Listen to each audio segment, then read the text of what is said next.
Welcome to WealthRise Stories, where clarity meets knowledge, and knowledge becomes financial power. Hey everyone, have you ever wondered what truly connects us to the past? Not the grand historical tales, not the ancient monuments, but the everyday problems, the ordinary challenges that no matter how much time spins forward, we're still trying to figure out. Today I want you to play a little game with me. Or rather, answer a question. A question that sounds a bit crazy, but I promise it'll make you think. What could possibly be the connection between a tiny general store in a small Midwestern town in 1910, selling milk butter handmade bread, and a tech startup in Silicon Valley in 2024, valued at tens of millions of dollars, trying to change the world with a breakthrough app? Sounds like two parallel universes, right? One smells like pine wood shelves, fresh baked bread, and a little brass doorbell. The other smells like Starbucks cold brew glass, conference rooms, and glowing retina displays. One is 1910. One is 2024.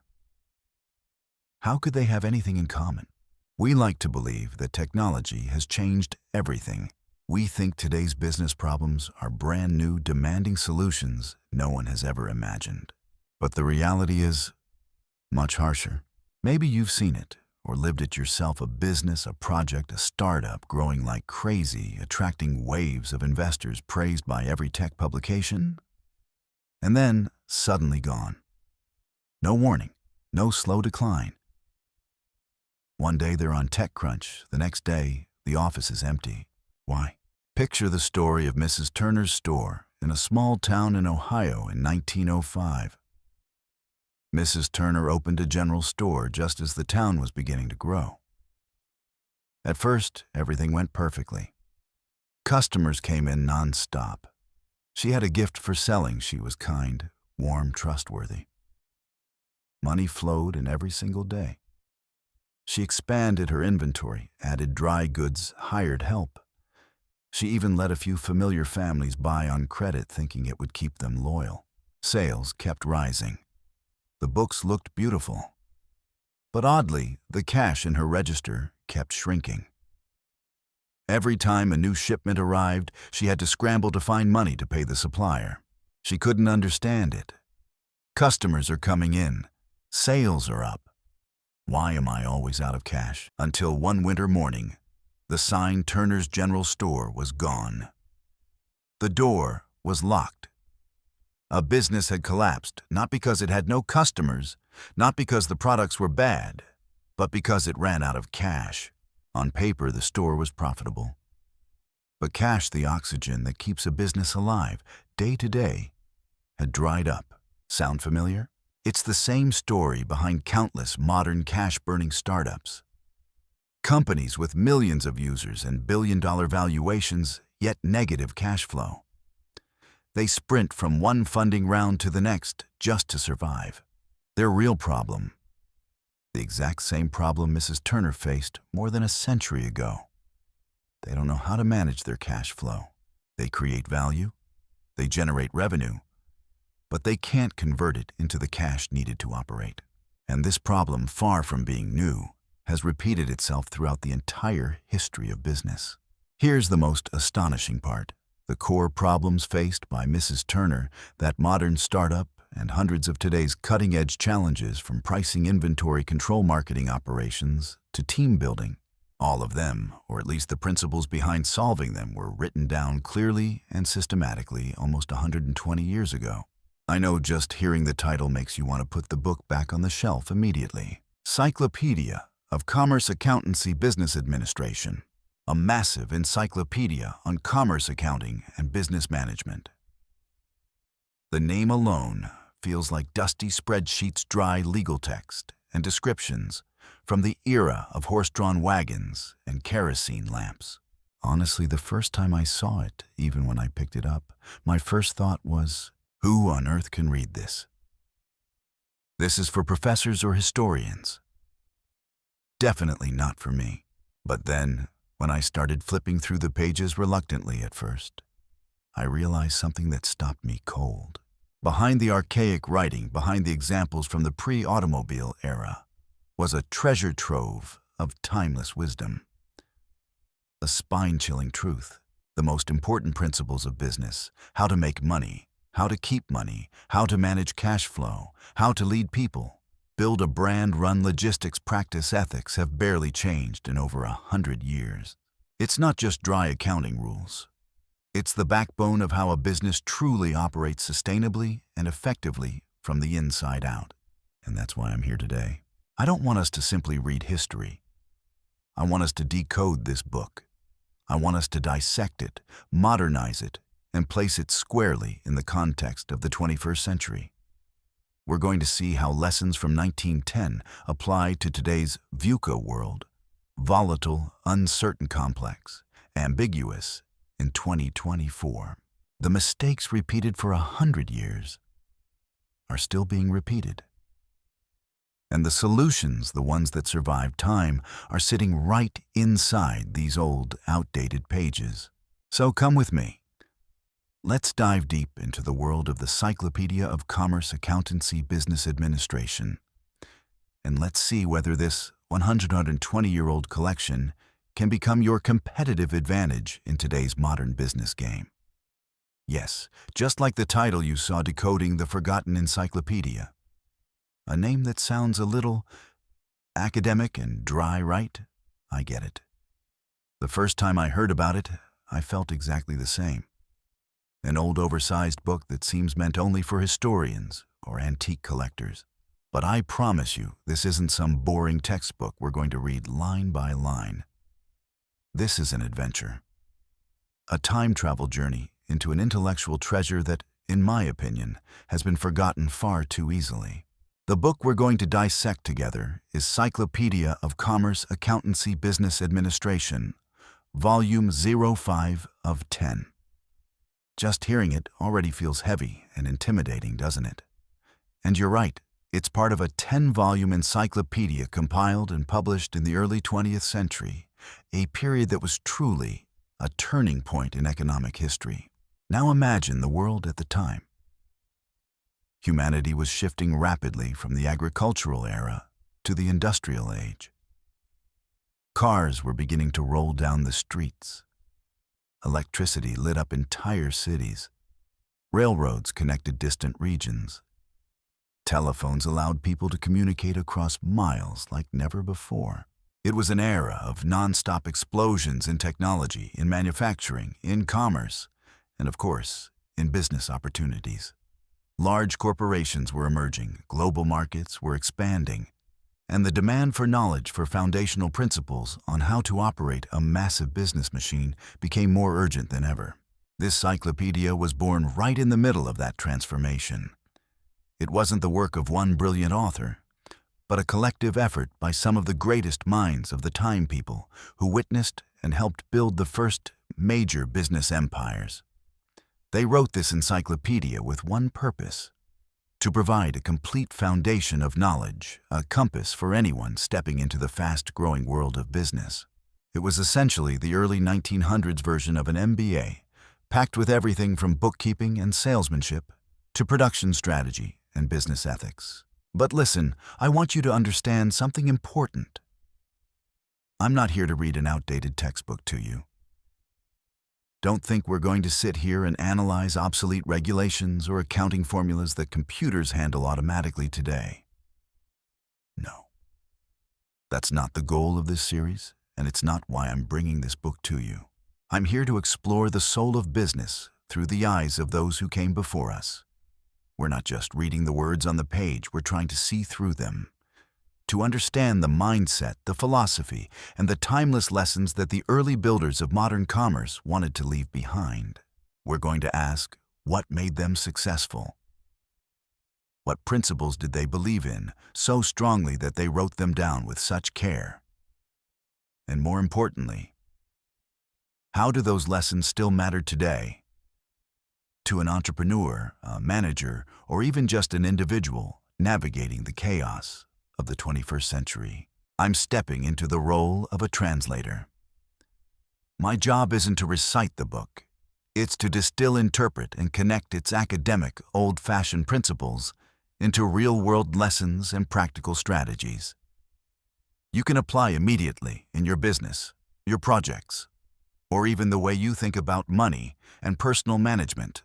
Throughout this journey, we'll focus on the three core pillars this cyclopedia is built upon.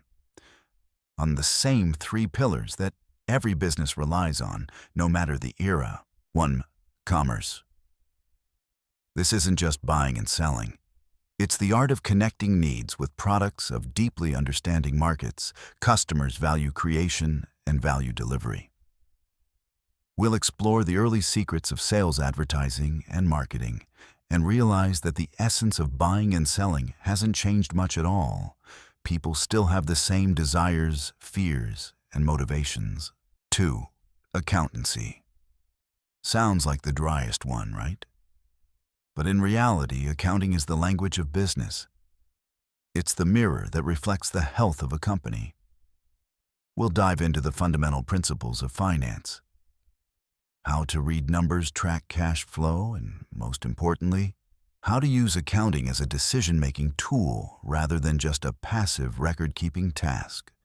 It's about clarity, precision, and seeing the full picture of your business. 3. Business administration. This is the heartbeat of every organization. It includes leadership strategy, people management process optimization, and the ability to adapt to change. We'll look at how early pioneers built and operated their giant enterprises, how they handled crises, motivated employees, and which leadership qualities truly stood the test of time. Each of these pillars doesn't stand alone. They intertwine, reinforce each other, and form a complete system. And I believe that as we explore each piece, you'll not only learn something new, but also rediscover truths that have been buried under the complexity of the modern world. This isn't just a historical expedition. It's a crash course in the eternal principles of business. I promise to bring you not only fascinating stories and unique perspectives, but also practical, immediately usable knowledge no matter where you are on your journey starting a business, running one, or simply seeking new insights. So set aside any preconceived ideas about old books. Open your mind to the wisdom of the masters who came before us, the people who laid the foundation for the business world we live in today. Let's begin this journey of decoding the forgotten encyclopedia. I'm confident you won't be disappointed. Welcome back to our special series on the Cyclopedia of Commerce, Accountancy, Business Administration. After Chapter 1, where we laid the foundation for big-picture business thinking, today we're going to dive deeper into one of the areas that I truly believe, no matter the era from 1910, when this book first came out, all the way to today, has always been the heart and soul of every commercial activity: market psychology. Or to put it more simply, we're going to learn how to read our customers. Do you remember the story I told about the first time I tried to sell a product I was insanely passionate about? I had prepared what I thought was a flawless presentation, listing every feature, every benefit in the most logical way possible. I thought, with all these advantages, who wouldn't buy this? The result? A complete failure. The customer looked at me with skepticism, even a bit of annoyance. That's when I realized I was forcing them to listen, not actually having a conversation with them. That's exactly the goal of this Chapter 2. We're going to break down the psychology behind every transaction and turn selling from something pushy and one-sided into an honest conversation, a process of understanding and collaborating to find the right solution. Because as you know, every buying decision starts with emotion, even if we later dress it up with logic. Let's begin with the first principle, one I'm sure you've heard before but may have underestimated in business. The know them, know yourself. Principle: market research and competitor analysis. Know yourself and know your enemy, and you'll win 100 battles. Sun Tzu's classic quote doesn't just apply to the battlefield. It's just as relevant in the marketplace. But know here doesn't just mean knowing the numbers and rigid data. It means understanding psychology. Market research isn't just counting how many people are age X with income Y. It's about understanding their worries, their hidden desires, the problems they're struggling with, the ones your product or service can actually solve. I remember when I was working on an English learning app. At first, I focused on cramming in as many lessons and vocabulary sets as possible. But after running deeper surveys, I realized the biggest problem for most learners wasn't a lack of material. It was a lack of motivation and consistency. They felt lonely. They got discouraged easily. Once we understood that emotional pain point, we shifted our strategy. We started building a community, added daily challenges with rewards, and created friendly reminders that made people feel supported and cared for. The app became much more successful after that. That's how you read the market, not just through statistics, but by sensing the emotional heartbeat of the people you want to serve. Competitor analysis works the same way. It's not just about copying their product or hunting for weaknesses to attack. It's about understanding why customers choose them. What does their product make customers feel? Is it trust, convenience, luxury? A surprisingly low price? And on the flip side, for the customers who leave them, why do they leave? Is it because they don't feel heard, because the price feels too high for the value they perceive? Or because the experience doesn't match their expectations? When you understand the psychology behind a competitor's success or failure, you gain a much clearer picture of where you stand in your customer's mind. You'll know what story you need to tell and what emotions you need to create to attract and keep them. 2. The art of pricing value cost and psychological price. Money is a sensitive subject, and pricing your product or service is no exception. It's not just a simple math equation of cost plus desired profit. It's an art form, a subtle psychological performance. There are 3 key elements we need to think about. Cost.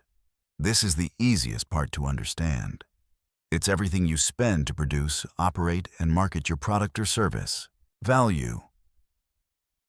This is what matters most in the customer's mind. Value is what the customer feels they're getting from your product or service. A luxury handbag might not cost that much to manufacture, but the perceived value in terms of status, elegance, and craftsmanship is huge. On the other hand, a low-priced product that solves an urgent problem can also be incredibly valuable in the eyes of the buyer. Price. This is the final number the customer pays. It has to strike a balance between your cost and the value they perceive. So how do we use psychology in pricing? The Cyclopedia points to principles that we still use effectively today. Charm pricing ending in 9 or 99. For example, instead of $100, you price it at 99 $99. It sounds silly, but our brains work that way. They cling to the first digit they see. 99 feels like it belongs in the 90-something range rather than crossing over into the hundreds, making it feel noticeably cheaper. Tiered pricing offer multiple packages at different price points. For example, Basic, Pro, and VIP. This doesn't just cater to different customer segments. It also creates a psychological anchor. Customers naturally compare the options and often choose the middle one, feeling like it's the most reasonable and balanced choice. Scarcity or urgency-based pricing. Only 3 left in stock, offer ends in 24 hours. This taps into the fear of missing out, FOMO, and nudges customers to act now rather than later. Anchoring effect. You introduce a premium, high-priced option first, then show the option you actually want to sell more of at a slightly lower price. Compared to the anchor, the second option feels like a great deal.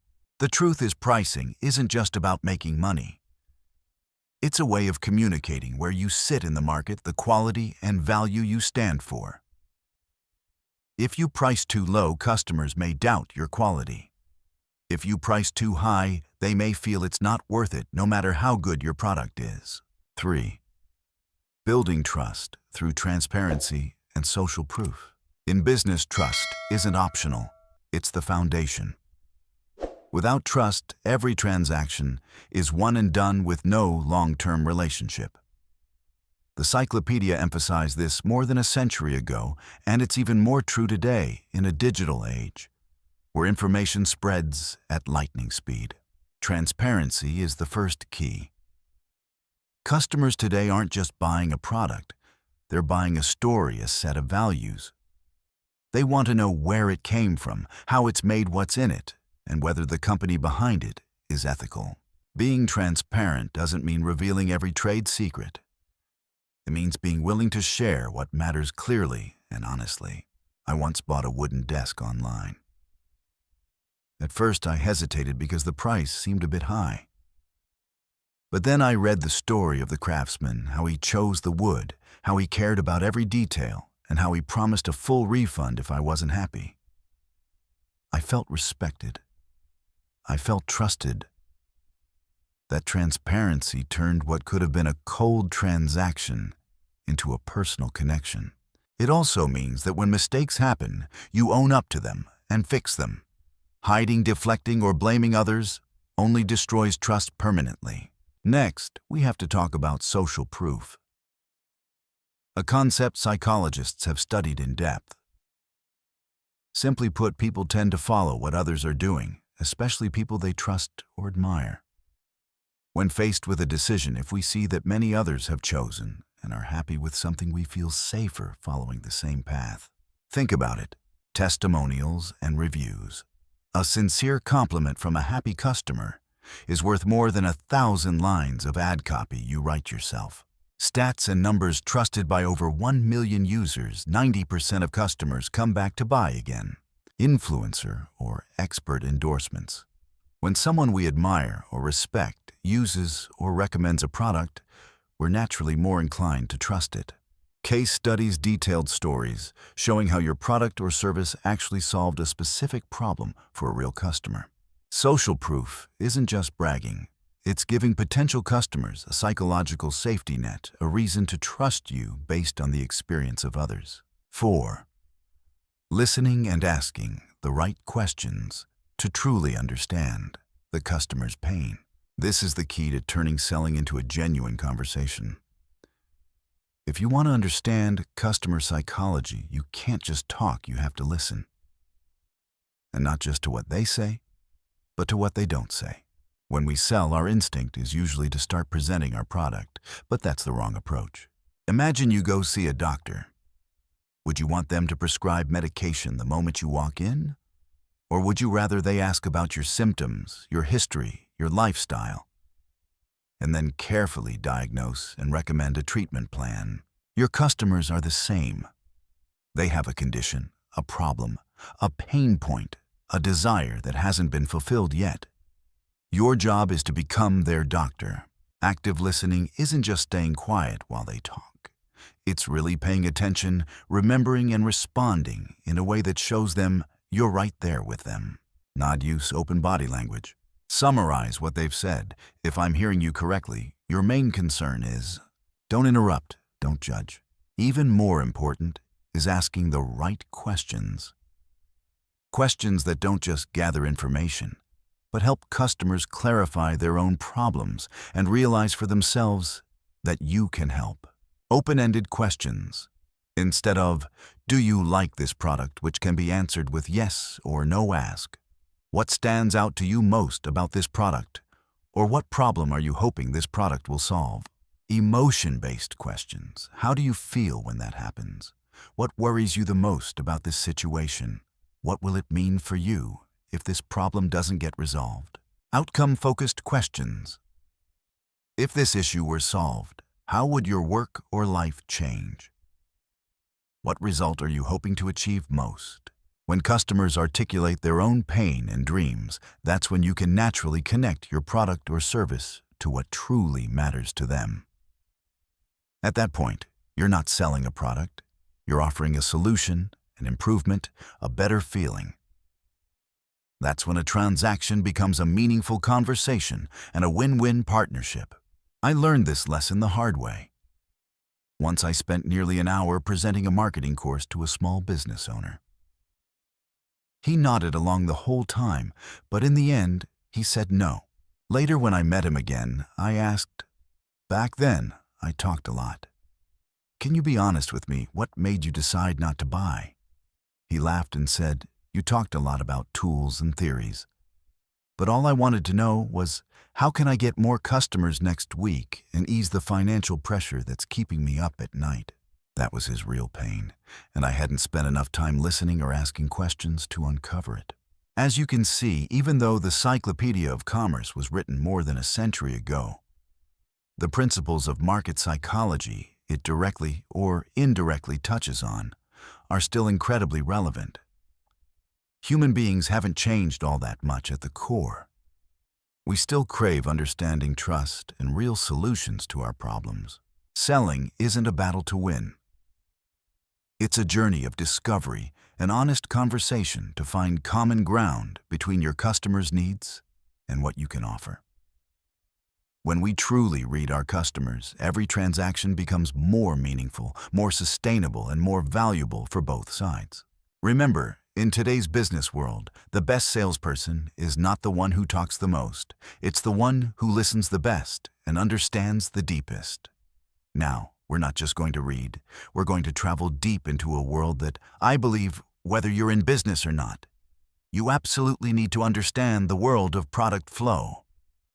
We're in Chapter 3, the flow of goods, the journey from idea to end user.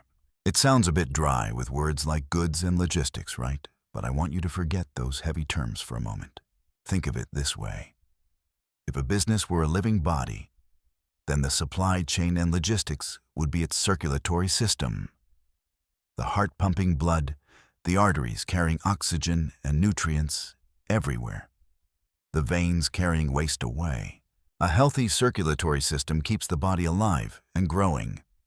If it gets blocked, weakened, or out of rhythm, you can probably imagine what happens. Decoding the supply chain, so lifeblood of the business. So, how does this circulatory system actually work? Let's start at the very beginning, when a product idea is still just a spark in your mind. To turn that idea into something real, you need raw materials. Supplier. This is where the bloodstream begins. They provide the raw inputs, maybe fabric electronic components, coffee beans, or even services. The quality and consistency of what comes from your suppliers directly affects the quality of your final product. Manufacturer. This is the heart of the system where raw materials are transformed and processed into finished products. Assembly, packaging, quality checks, it all happens here. Warehouse and distribution. Once the product is made, it has to be stored safely and kept ready to move. Warehouses act like transfer stations, or think of them as stomachs that digest and redistribute goods. From the main warehouse to smaller regional distribution centers, products are organized and prepared for the next leg of their journey. Retailer. These are the capillaries where the product gets closest to the end user. That could be a physical store, a supermarket, or an e-commerce platform. Retailers are the final bridge between your product and your customer. Consumer, and here we are, the final destination of the entire flow. When the product reaches the customer, value is realized, and the entire supply chain completes one full cycle. See what I mean? This isn't just about moving boxes from point A to point B. It's a complex dance of information money and physical goods that requires tight coordination between a whole lineup of partners. Coordination. The pulse of inventory. Avoiding stockouts and dead stock. Now let's talk about the pulse of this circulatory system inventory management. This is one of the most important and most headache-inducing parts of any business. Just like the body needs enough blood, not too much, not too little. A business needs the right amount of inventory. There are two major diseases that can seriously weaken your business. 1. Stockouts. Imagine you're selling a wildly popular item. Customers are lining up online or in person, but your shelves are empty. The blood isn't reaching the organs that need it. Customers get disappointed, walk away, and head straight to your competitors. You lose revenue, lose credibility, and sometimes lose loyal customers altogether. A single stockout on a hot product can cost you thousands of dollars, not to mention the damage to your brand. Painful, isn't it? 2. Dead stock, overstock. On the flip side, imagine you're sitting on piles of inventory that just won't sell. That's excess blood that isn't circulating, it's pooling and clogging the system. Your capital is trapped in boxes collecting dust in the warehouse. You're paying for storage insurance and facing the risk of items becoming outdated, damaged, or spoiled. These are silent losses that slowly eat away at your profits like a chronic illness. The solution is a delicate balance. It's not just about counting units in a warehouse. It's the art of forecasting demand, analyzing sales data, understanding product life cycles, and optimizing order and delivery timing. That's why modern inventory management systems have become so critical. 3rd, a success story. When logistics levels up a business, to show you just how powerful a healthy circulatory system can be, I want to tell you a story, not about a giant like Amazon, but about a mid-sized American company that created its own miracle through logistics. Let's talk about Grandma's Kitchen Co., a handcrafted packaged foods brand specializing in dipping sauces and traditional seasonings made from fresh ingredients sourced from local farms in California and Oregon.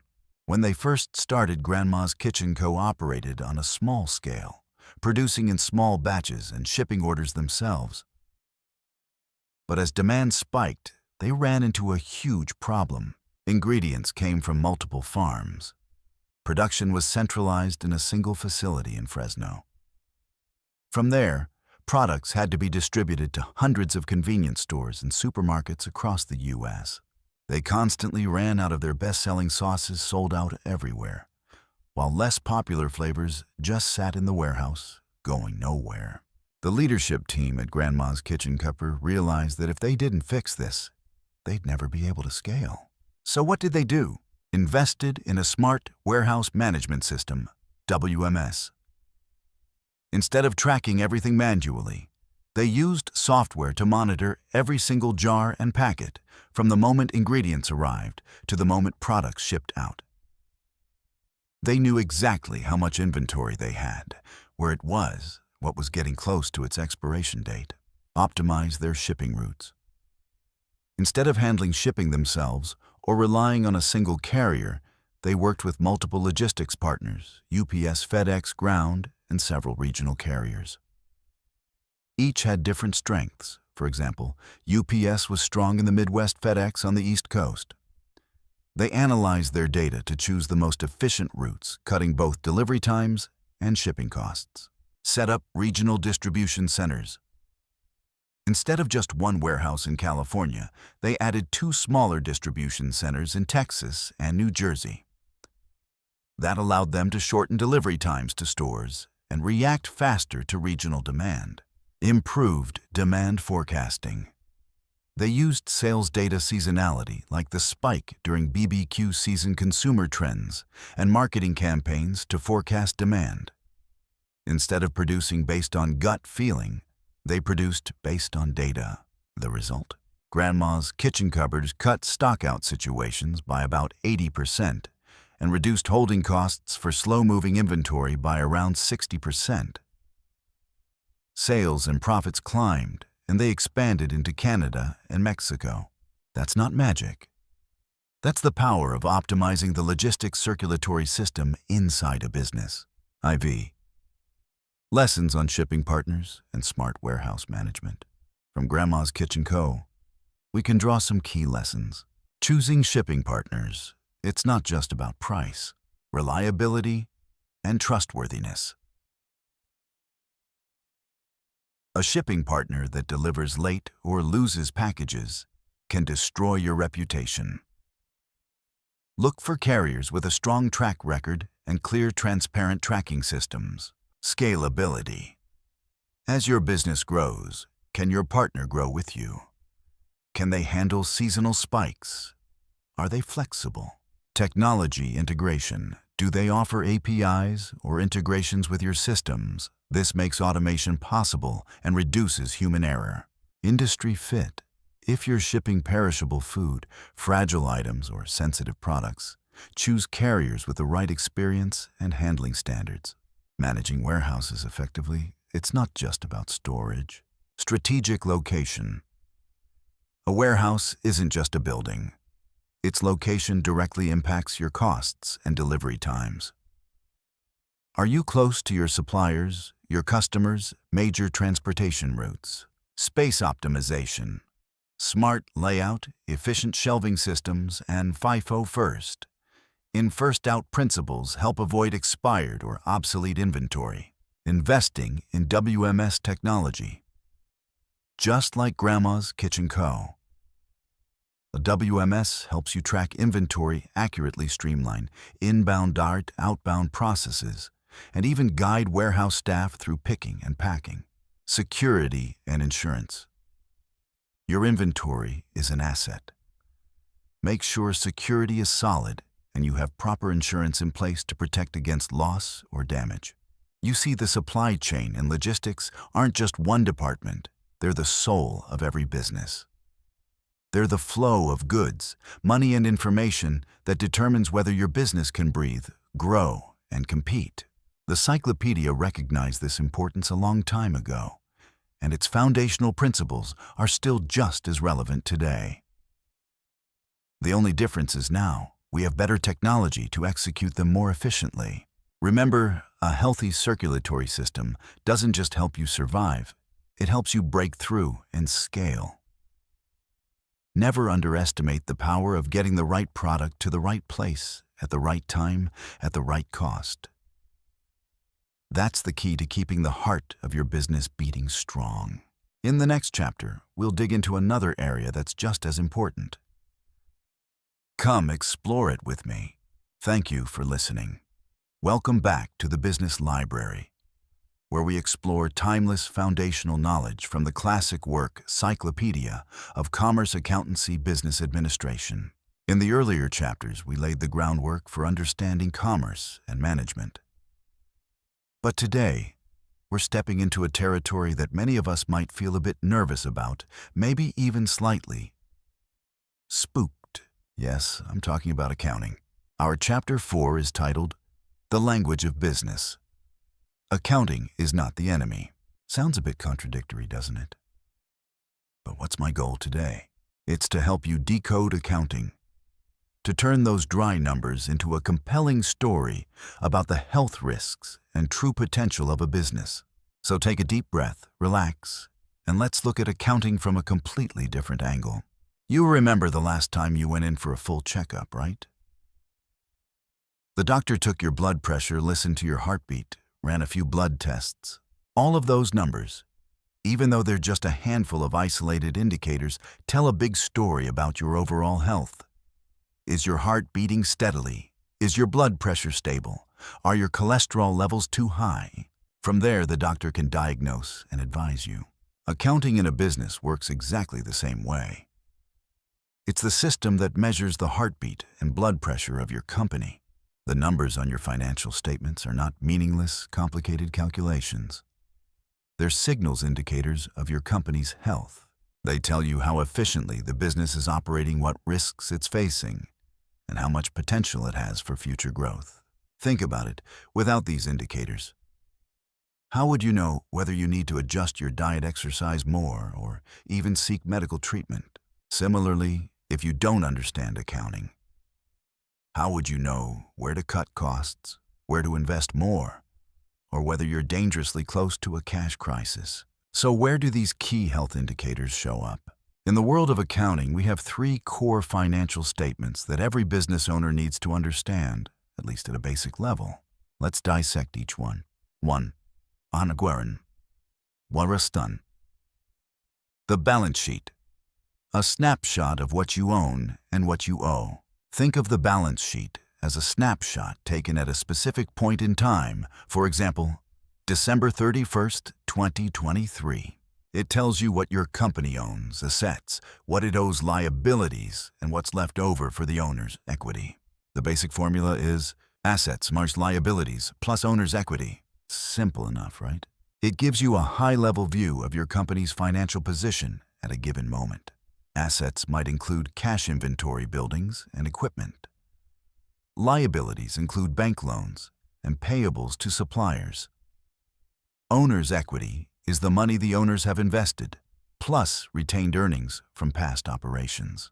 By looking at this statement, you can assess financial stability, your ability to pay debts, and your capital structure. A company with too much debt relative to its assets might be in a risky position, like someone carrying too many loans compared to their personal assets. 2. The income statement, P&L. Profit and loss, the story of your profit over time. If the balance sheet is a snapshot, then the income statement is like a short film. It tells the story of your business performance over a period of time, for example, this quarter or this year. It answers the question, during this period, how much money did your company bring in revenue? How much did it spend to generate that revenue expenses, and did it end up with a profit or a loss? The simple formula is revenue, expenses, profit or loss. This statement shows whether your company is actually making money. It lists revenue from sales and services and expenses like raw materials, salaries, rent, marketing costs, and so on. This is where you see operational performance. Revenue growing but profit shrinking. Your costs may be getting out of control. High gross profit but low net profit. Maybe operating expenses or taxes are eating away your bottom line. This report is your compass for evaluating profitability and how well you're managing costs. 3. The cash flow statement. The lifeblood of your business. This is probably the most overlooked statement, but it's incredibly important. Cash is the lifeblood of any business. A company can look very profitable on paper on the income statement, but if it doesn't have enough cash to pay its bills, it can still go bankrupt. The cash flow statement shows you how cash actually flowed into and out of your business during a specific period. It breaks cash flow down into 3 main categories: operating activities, cash received from customers, and cash paid out for everyday operations. Investing activities, cash spent on buying assets, machines, equipment, or cash received from selling them. Financing activities, cash received from loans or issuing stock and cash paid out for dividends or repaying debt. This statement helps you assess your company's ability to generate enough cash to cover operating expenses, pay debts, and fund future investments. Consistently negative cash flow from operations is a giant red warning flag, even if the company is still showing a profit. At this point, you're probably starting to feel a bit less afraid of these numbers, right? However, as you work with accounting, you'll likely run into 2 terms that often get mixed up: bookkeeper and accountant. So what's the difference? Imagine a bookkeeper as the nurse or lab technician. They're the meticulous, detail-oriented person who records all your company's daily financial transactions. Every sales invoice, purchase invoice, receipt, payment, bank statement. They log it all accurately and systematically. Their job is to keep your books organized, complete, and ready for review. They collect the raw data just like a nurse takes your blood pressure and records the numbers. Now, what about the accountant? They're like your company's financial specialist, the doctor. The accountant takes all the data that the bookkeeper has recorded, analyzes. It prepares the financial statements like the 3 we just talked about, and more importantly, explains what those numbers mean. They diagnose the financial health of the business, identify trends, forecast risks, advise on financial strategy, optimize taxes, and make sure the company stays compliant with the law. The accountant doesn't just record, they interpret and advise. Both roles are crucial and complement each other. And here's the one thing I want you to really lock into your mind. Something the Cyclopedia emphasized long ago, but that's still absolutely true today. If you don't understand your numbers, you don't really understand your business. It sounds obvious, but many small business owners and even senior managers ignore this. They hand everything off to the accounting people and never take the time to truly understand it themselves. Why is that dangerous? You lose control. If you don't understand your financial statements, you're driving a car without looking at the dashboard.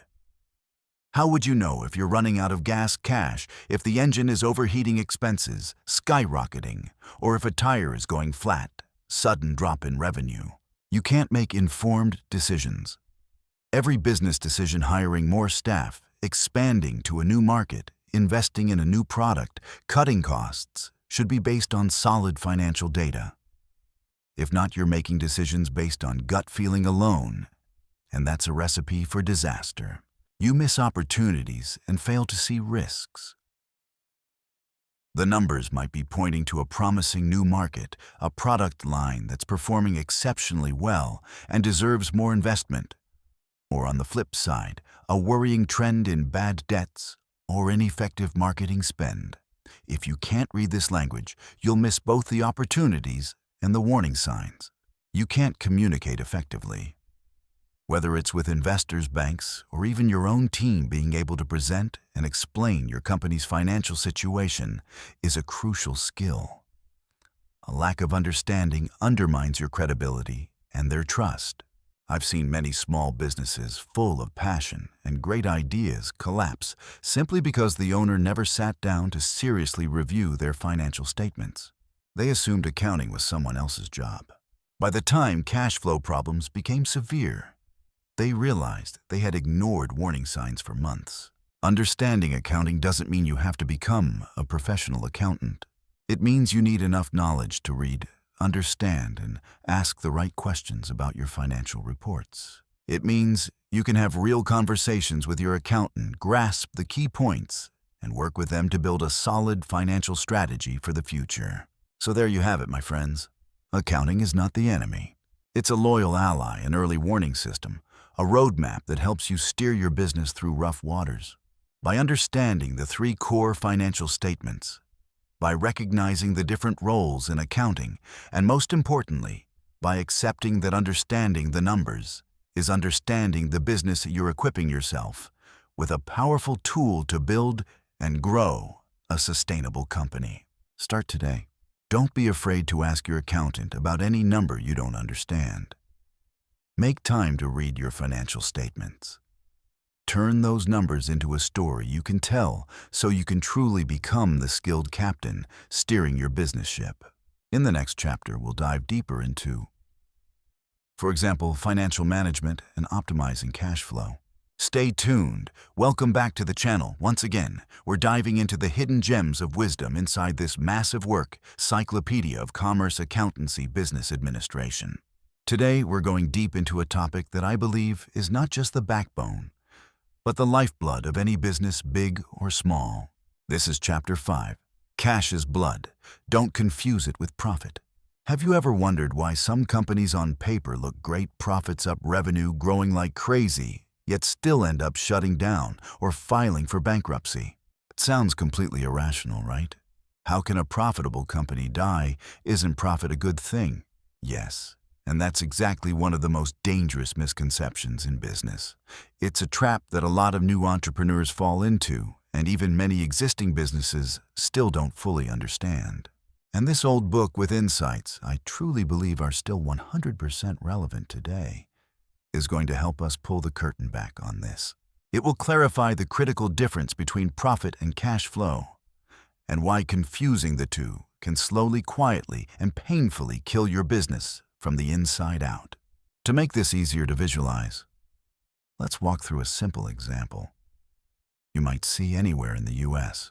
Imagine a woman who owns a small sandwich shop on the corner of a busy street. She's great at what she does. Her recipe is special, and her sandwiches are famous in the neighborhood. Each sandwich sells for $6, while the cost to make it bread, deli meat, veggies, sauce, electricity, gas, etc., is about $4. So she earns $2 in profit per sandwich. In a day, she sells 100 sandwiches. On paper or in her head, she just made $200 in profit today. Sounds solid, right? But here's the problem. Some regulars or nearby offices that order in bulk don't pay right away. They say things like, "Just deliver them to us, we'll pay everything at the end of the week." Or, "This month's budget is a little tight, can we pay you at the beginning of next month?" She values the relationship, so she agrees. By the end of the day, she's sold out of sandwiches. Her books show $200 in profit, but when she opens the cash drawer, there's only $5 in actual cash. Most of today's sales are still on the way. And tomorrow, she needs $400 to buy ingredients, bread, meat, veggies, condiments, to make another 100 sandwiches. But she doesn't have $400 in cash. She has $200 in profit, but she doesn't have the cash she needs to keep the business running the next day. This is a classic example of a business that's profitable on paper, but dying because of a lack of cash. Her cash flow is blocked, just like a body with clogged arteries. You can be healthy everywhere else, but if the blood flow is blocked, the heart can't keep beating. So what is cash flow really, and how is it different from profit? At the most basic level, we need to understand three concepts. 1. Cash inflow. Simply put, this is all the cash flowing into your business. It can come from sales revenue collections, from customers who owe you bank loans, or money from investors. Think of it like the air you breathe in. 2. Cash outflow. This is all the cash flowing out of your business. Payroll, rent, raw materials like the flour or bread, in our example loan payments, utilities, marketing costs, everything you pay for in cash. This is like the air you breathe out. 3. Net cash flow. This is the difference between cash inflow and cash outflow over a certain period. If more cash is coming in than going out, you have positive net cash flow, your company is breathing well. If more cash is going out than coming in, you have negative net cash flow. Your company is short of breath and your cash reserves are drying up. Meanwhile, profit is an accounting concept. It's calculated by taking revenue minus expenses. But here's the important part. Profit can be recorded even when the cash hasn't actually hit your account yet. Just like in the sandwich shop example, she recorded revenue and profit for the sandwiches sold on credit even though the cash hadn't arrived. Profit is a great metric for evaluating how efficient your business model is. It tells you how much you're earning from each dollar of revenue. But it does not tell you whether you have enough money to pay your employees at the end of the month, to buy ingredients for tomorrow, or to keep the lights on. That's why, as this book emphasizes, cash flow is blood. It keeps the entire business organism alive. You can have a strong, heart-good profit. But if the blood cash isn't circulating well and there isn't enough to reach every organ, the body still dies. So how do we avoid the situation of profitable but still dying? That's where a crucial technique comes in cash flow forecasting. Think of it as your financial weather report for the business. You want to know, is a storm of cash shortage coming, or are there sunny days with plenty of cash on the horizon so you can plan ahead? Cash flow forecasting simply means estimating your future cash inflows and outflows, usually by week, month, or quarter. You look at your sales history, your accounts receivable, your upcoming bills, rent, payroll materials, taxes, your planned investments, and you sketch out a picture of your financial future. When you have a clear cash flow forecast, you can answer questions like, in which week next month am I at risk of running out of cash? Should I delay buying that new piece of equipment? Will I have enough cash to pay bonuses at year-end? Can I safely invest in a new marketing channel with the extra cash? This allows you to make proactive decisions instead of reacting in panic when it's already too late. It gives you time to arrange backup financing, bank loans investors before your cash dries up, or renegotiate payment terms before your bills are due. A business that doesn't forecast its cash flow is like a ship leaving port without checking the weather, completely at the mercy of whatever happens. By now you probably understand how critical cash flow really is. So what are some practical ways we can improve the blood flow of our business? This old cyclopedia, despite its age, offers timeless advice that I'll summarize and expand on from my own perspective. 1. Negotiate payment terms. This is a double-edged strategy. With your suppliers, try to negotiate longer payment terms. Instead of paying in 15 days, aim for 30, 45, or even 60 days if possible. This lets you hold on to your cash longer and use it for other needs before you have to pay your vendors. With your customers, do the opposite, shorten the time they take to pay you. Set 7-day terms instead of 30 days. Or offer incentives like a 2% discount if they pay immediately or within 5 days.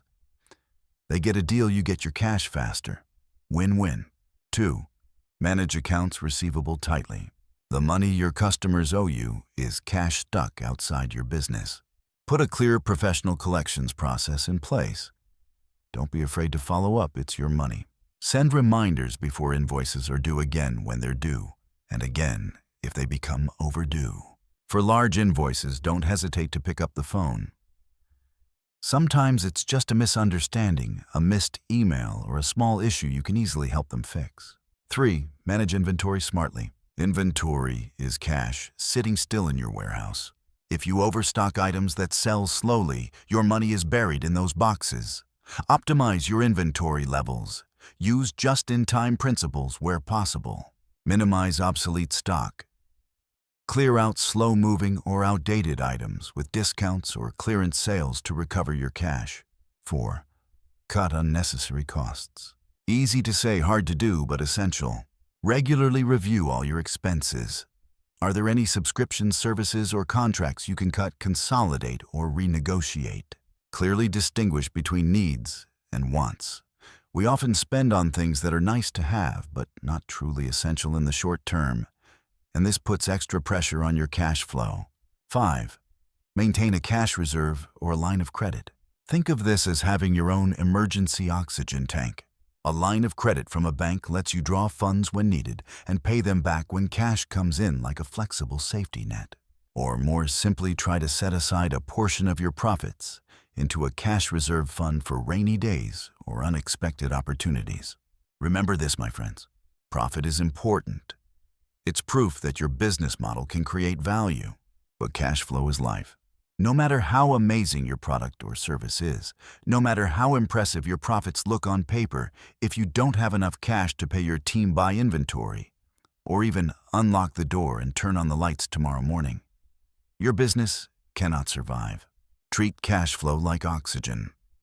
You can have healthy lungs, good profits, but without oxygen, cash to breathe, you'll still suffocate. Start today. Look at your cash flow statement. Begin forecasting.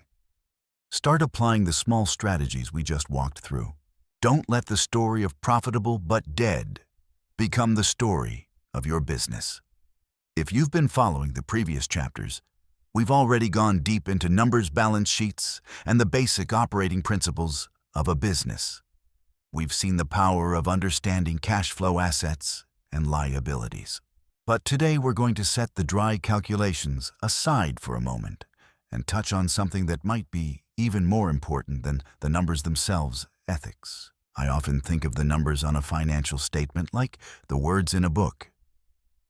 They can tell a beautiful, inspiring story or a polished, deliberate lie.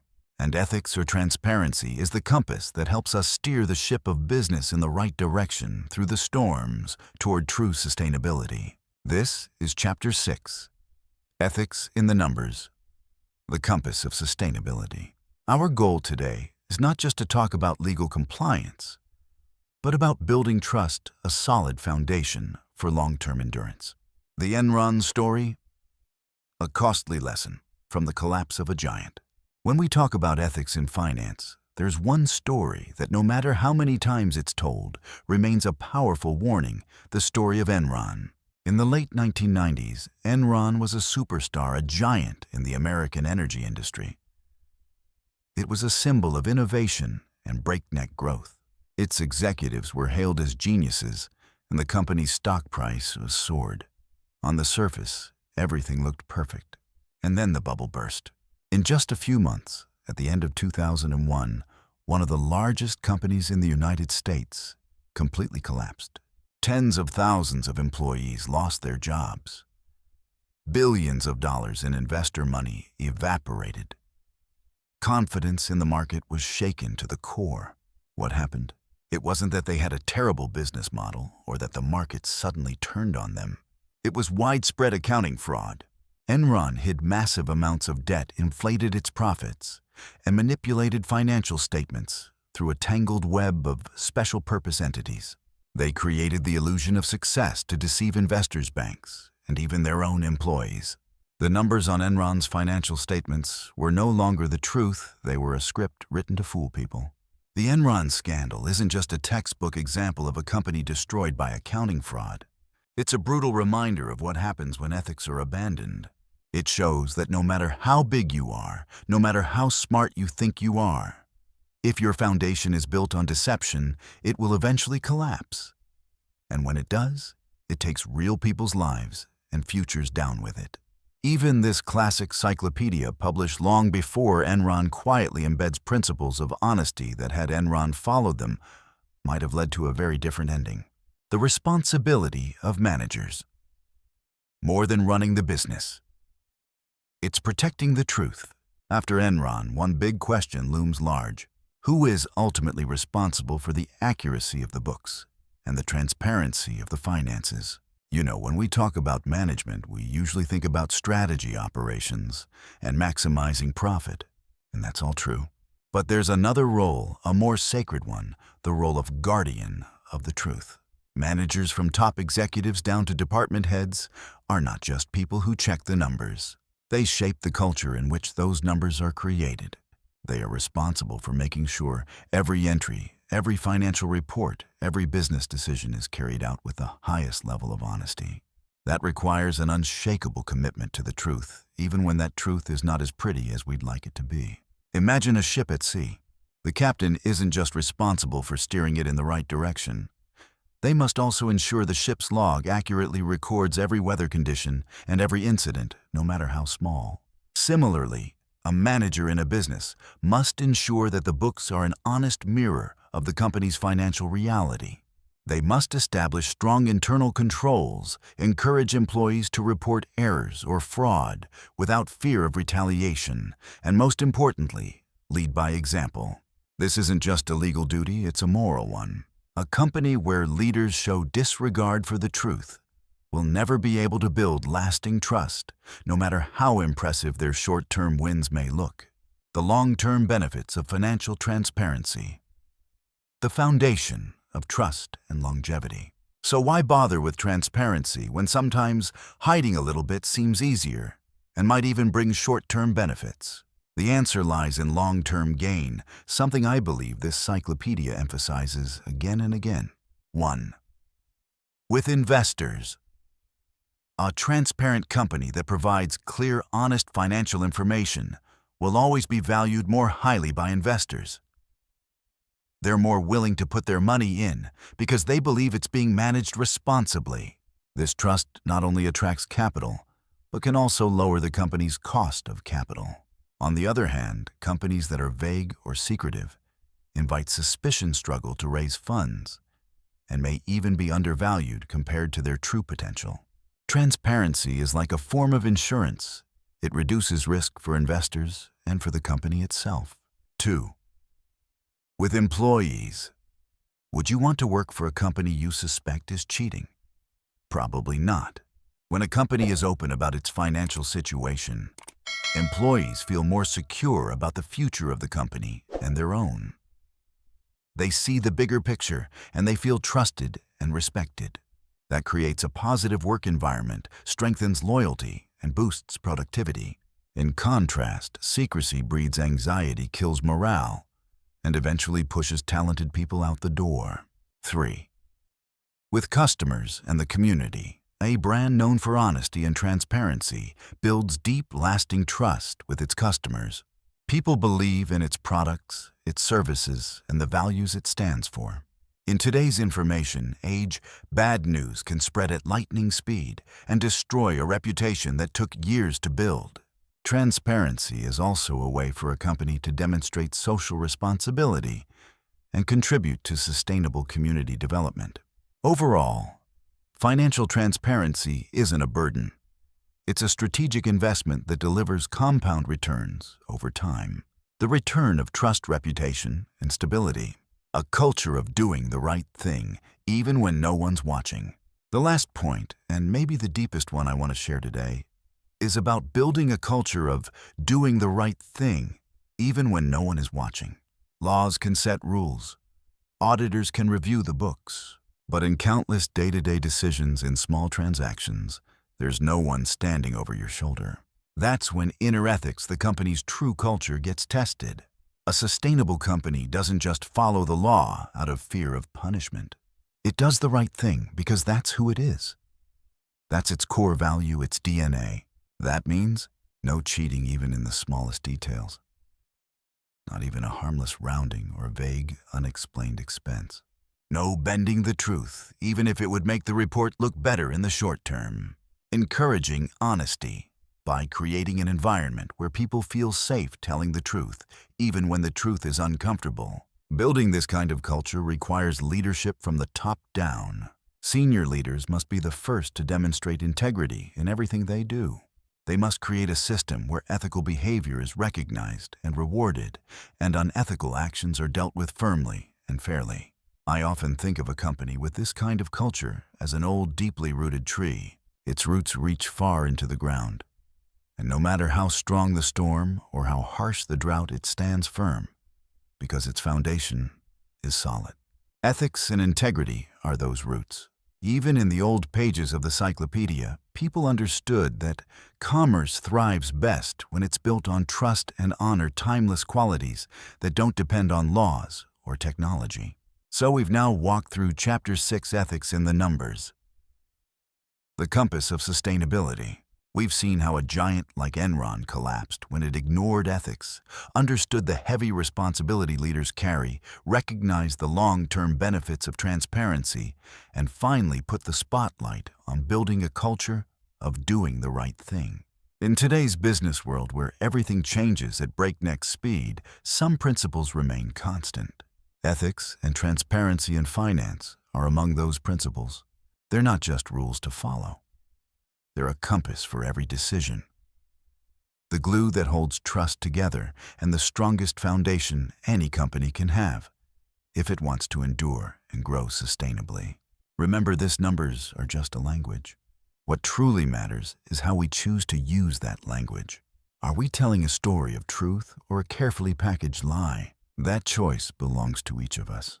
Thank you for staying with me through this chapter.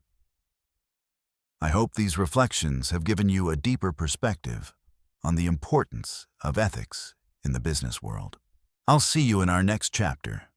After our journey diving deep into the foundational concepts today, we're going to turn to a chapter that I believe will completely change the way you look at business management.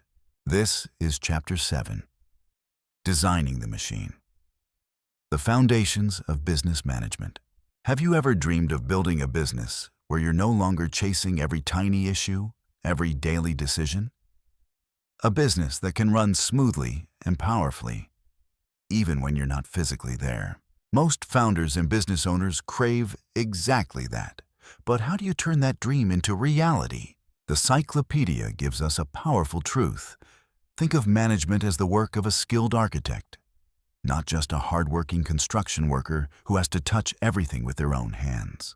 Your job is not only to build, it's to design a solid system, a sophisticated machine with the ability to run and grow on its own. You are the one who creates the skeleton, the brain, and even the heart of your business, so that later the machine can keep running without your constant intervention. Today we'll go deep into 4 main pillars that help you play that architect role, from building processes, the art of delegation, to organizational charts, and how technology can turn the dream of automation into reality. 1. The importance of building standard operating procedures, SOPs. Imagine an architect starting a project with no blueprints, no technical specs at all. That would be insane, right? Your business is no different. The first foundation for designing a strong machine is standard operating procedures, SOPs. SOPs aren't just dry documents or a collection of random steps. They are the detailed blueprints for every corner and every function of your business. From how you greet customers How you process orders, manufacturing procedures, all the way to how emails are answered or complaints are handled. Everything needs a clear, consistent path. I remember when I first started out, I used to think I could remember everything or just explain it verbally. But as the business grew, I realized that inconsistency was enemy number one of efficiency. Everyone did things their own way. Quality was all over the place. And worse, training new hires became a nightmare. SOPs solve all of that. They help you ensure consistent quality. Every time a service is delivered or a product is made, it follows the same standard like a robot assembling a car on a production line. Reduce mistakes. When people know exactly what to do and in what order, the error rate drops significantly. Increase efficiency and productivity. No more time wasted guessing, reinventing the wheel, or asking the same questions over and over again. Make onboarding new hires easier. SOPs become a playbook that helps new team members ramp up quickly and perform well. Scale more easily. When you have SOPs, you can replicate processes, open new locations, or launch new product lines without building from scratch each time. Start today, even with the smallest process. Write it down, refine it, and turn it into the Bible of your business. It's the first brick, but it's the most important brick in building your machine. 2. Delegation. The art of putting the right people in the right roles. Once the blueprint is in place, it's time to find the builders and engineers who can bring it to life. This is where you need the art of delegation. It sounds simple, but this is one of the biggest challenges for founders. The fear of letting go, the fear that others won't do it as well as you, the fear of losing control, all of these feelings are completely natural. I've been stuck in that loop before, thinking no one could do things as well as I could, or that I had to be the one who knew everything and did everything. But harsh reality taught me that's the quickest path to burnout. And no business can grow beyond the capacity of a single person. A great architect cannot personally lay every brick, plaster every wall, or install every wire. Instead, they trust and assign work to experts in each field. Structural engineers, electricians, plumbers. Likewise, you need to learn how to put the right people in the right roles. That means you have to trust. This is the key. You have to trust your team's abilities. Train and guide. No one is born knowing everything. Invest in training. Give them the tools and resources they need to succeed. Empower. Give people real ownership within their scope. Instead of just assigning tasks, hand over responsibility and expected outcomes. Give them room to be creative, to make mistakes, and to learn from them. Define roles and expectations clearly. Everyone needs to know exactly what they're responsible for, what success looks like, and how they will be evaluated. When you delegate effectively, you don't just free yourself from day-to-day grind. You build a team that is engaged, accountable, and proactive. They become well-oiled components in your machine, each doing their part smoothly. You'll have more time to focus on strategy, innovation, and truly designing the future of your business. 3. Building a simple but effective organizational chart. Once you have detailed blueprints, SOPs, and skilled people with clear roles, the next step is creating a clear structure for your machine. That's your organizational chart. A lot of people think an org chart is just a bunch of boxes and lines, something you print out and hang on the wall for show. In reality, it's the skeleton of your business. It's the map that tells you who does what, who reports to whom, and who is accountable for what. A well-designed organizational chart brings clarity, transparency, and efficiency in communication and decision-making. From an architect's perspective, an org chart is like designing the overall structure of a building. How are the rooms laid out? Who manages which floor? Who's responsible for the electrical system, the plumbing, the security systems? Everything needs to be clear to avoid overlap and wasted resources. For small and medium-sized businesses, don't overcomplicate your org chart at the beginning. Start with something simple that reflects how you actually operate. Some key principles. Clarity of roles and responsibilities. Every box on the chart should come with a clear job description and concrete goals. Authority and responsibility must go together. Whoever is responsible for a result needs enough authority to make it happen. Clear reporting lines. Who reports to whom?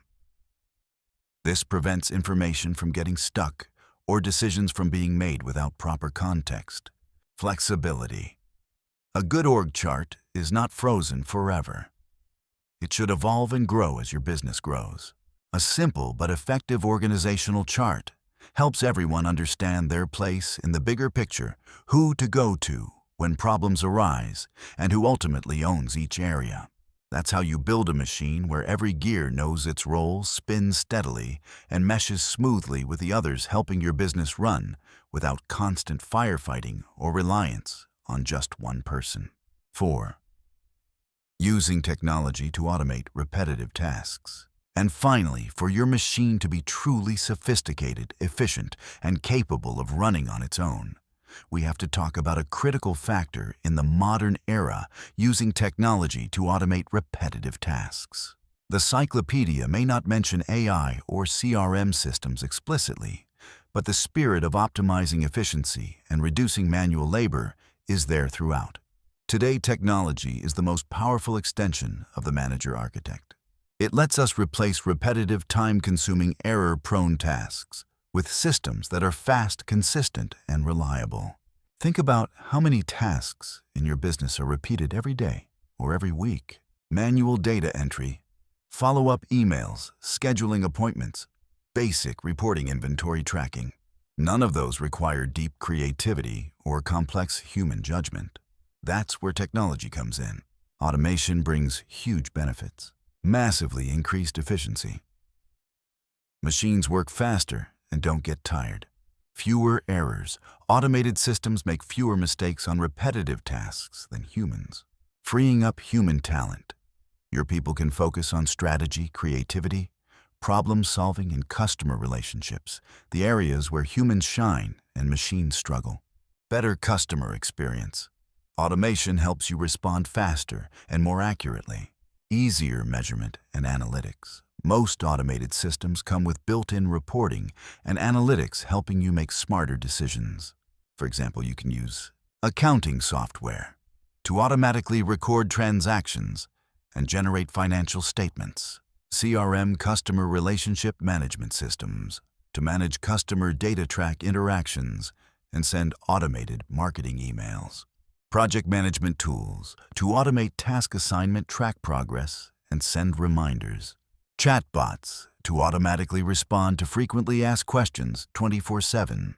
Marketing automation tools to schedule social media posts, send newsletters, and run campaigns automatically. Integrating technology isn't just a trend, it's a requirement if you want your business machine to be refined, self-running, and ready for continuous growth. Technology becomes the digital brain that coordinates your gears and pipelines in the smartest, most efficient way. So we've just explored the 4 pillars of designing a self-running business machine. From creating standard operating procedures, SOPs as your detailed blueprints, to the art of delegation, putting the right people in the right roles, to building a simple but effective organizational chart as a solid skeleton, and finally leveraging technology to automate repetitive tasks, turning your company into an intelligent system. Be the architect of your business. Don't just be the worker laying each brick. Step back and see the whole picture. Design a system you can trust, a machine strong enough to run and grow on its own. When you do that, you'll no longer be trapped in the whirlwind of daily tasks. You'll be able to step back, watch your creation run, and spend your time shaping the future, taking your business to an entirely new level.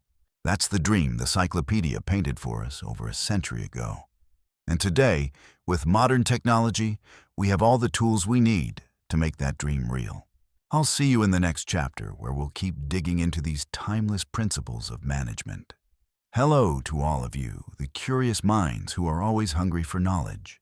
I'm really glad to see you back on this journey as we explore this massive but treasure-filled classic on business, Cyclopedia of Commerce, Accountancy, Business Administration. I know the title sounds dry and academic, the kind of thing that might scare people off at first glance. But trust me, behind those serious-sounding words is a treasure trove of insight that even now, hundreds of years later, is still completely relevant, maybe even more essential than ever. And today, we're going to dive into a chapter that I believe doesn't just shape how we work, but reaches into the very core of who we are inside any organization. Welcome to Chapter 8, More Than Just a Boss, the Soul of a Leader. Have you ever asked yourself, what's the difference between a boss and a leader? Are they just two labels for the same position? Or is there an entire philosophy, an entirely different way of being hidden underneath those two words? Our goal in this chapter is very clear. We're going to draw the line between a manager and a leader. And more importantly, we're going to reflect on why a true leader isn't just someone who gives orders, but someone who inspires, who designs culture, and who nurtures and develops people. Let's get into it. 1. Management is about systems. Leadership is about people. You can picture it like this. A manager is like a chief engineer operating a complex machine. They focus on gears, assembly lines, buttons, and levers. Their job is to make sure everything runs smoothly, efficiently by the book, and hits the targets that were set. They're good at planning, organizing, assigning tasks, monitoring progress, and optimizing resources. Their keywords are efficiency, process, targets, deadlines. Managers help us get things done the right way. I remember when I was still a rookie in the industry, my boss at the time was an excellent manager. He could look at a complex spreadsheet and immediately spot bottlenecks and areas for improvement to boost productivity. Under his management, everything ran like a Swiss watch, on time, on process, with very few errors. He was a true master of structure and control. But what about a leader? A leader doesn't just look at the machine's gears. They look at the soul of the machine, the people. They don't just make sure the work is done the right way, they make sure it's done for the right reasons. Their keywords are vision, values, belief, inspiration, growth. Leaders don't just manage, they guide. They don't just control, they trust. They don't just command, they ignite. They help us not only do things right, but also do the right things. Instead of only staring at KPIs and numbers, leaders spend time listening. Really listening to the worries, hopes, and ambitions of each team member. They help each person see their role in the bigger picture and awaken their inner potential and passion. They understand that a strong team is not just a group of talented individuals, but a group that knows how to move together toward a shared goal with a mindset of continuous learning and growth. 2. The role of vision and mission in leading a team. So what's the compass that guides a leader? What helps them light that fire inside people? That would be a clear, inspiring vision and mission. A vision isn't just a financial goal or a neat, smart target on a slide.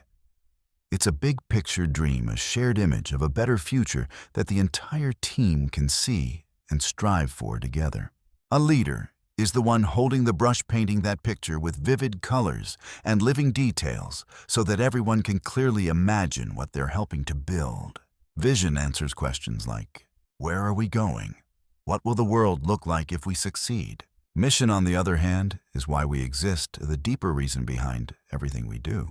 It answers, why are we doing this? What value are we bringing to the world? When the mission is communicated clearly, people don't just show up for a paycheck. They work for a bigger purpose, a shared belief in the impact of what they're creating. I remember reading the story of NASA during the space race. John F. Kennedy didn't just set the goal to send a man to the moon and return him safely to Earth before the decade is out. He inspired people with a vision much larger than that, pushing the limits of humanity, exploring space for the benefit of all mankind. That vision and mission transformed scientists, engineers, even janitors at NASA into heroes in their own right, working with burning passion and relentless effort. They weren't just managing rocket construction. They were leading an entire nation toward the stars. When vision is clear and mission is meaningful, they stop being just words on a wall. They become a compass in hard times, a lighthouse in the storm, and a deep well of motivation that keeps the whole team moving forward. 3. Building company culture. The invisible values that create visible strength. But even the greatest vision needs a solid foundation to become reality. That foundation is company culture. Culture isn't the slogans on posters or the feel-good team-building photos on social media. Culture is the air you breathe every day at the company. It's how people interact with each other, how they respond to challenges, how they celebrate success, and how they learn from failure. Culture is the unwritten rules, the unspoken understandings that shape every behavior and decision. The leader is the architect of that culture. They don't just talk about values, they live them every single day through every action and every decision. If a leader says they value transparency, they must be the first to be open and honest. If they say they believe in innovation, they must be the one encouraging wild ideas and not punishing people for trying something that doesn't work out.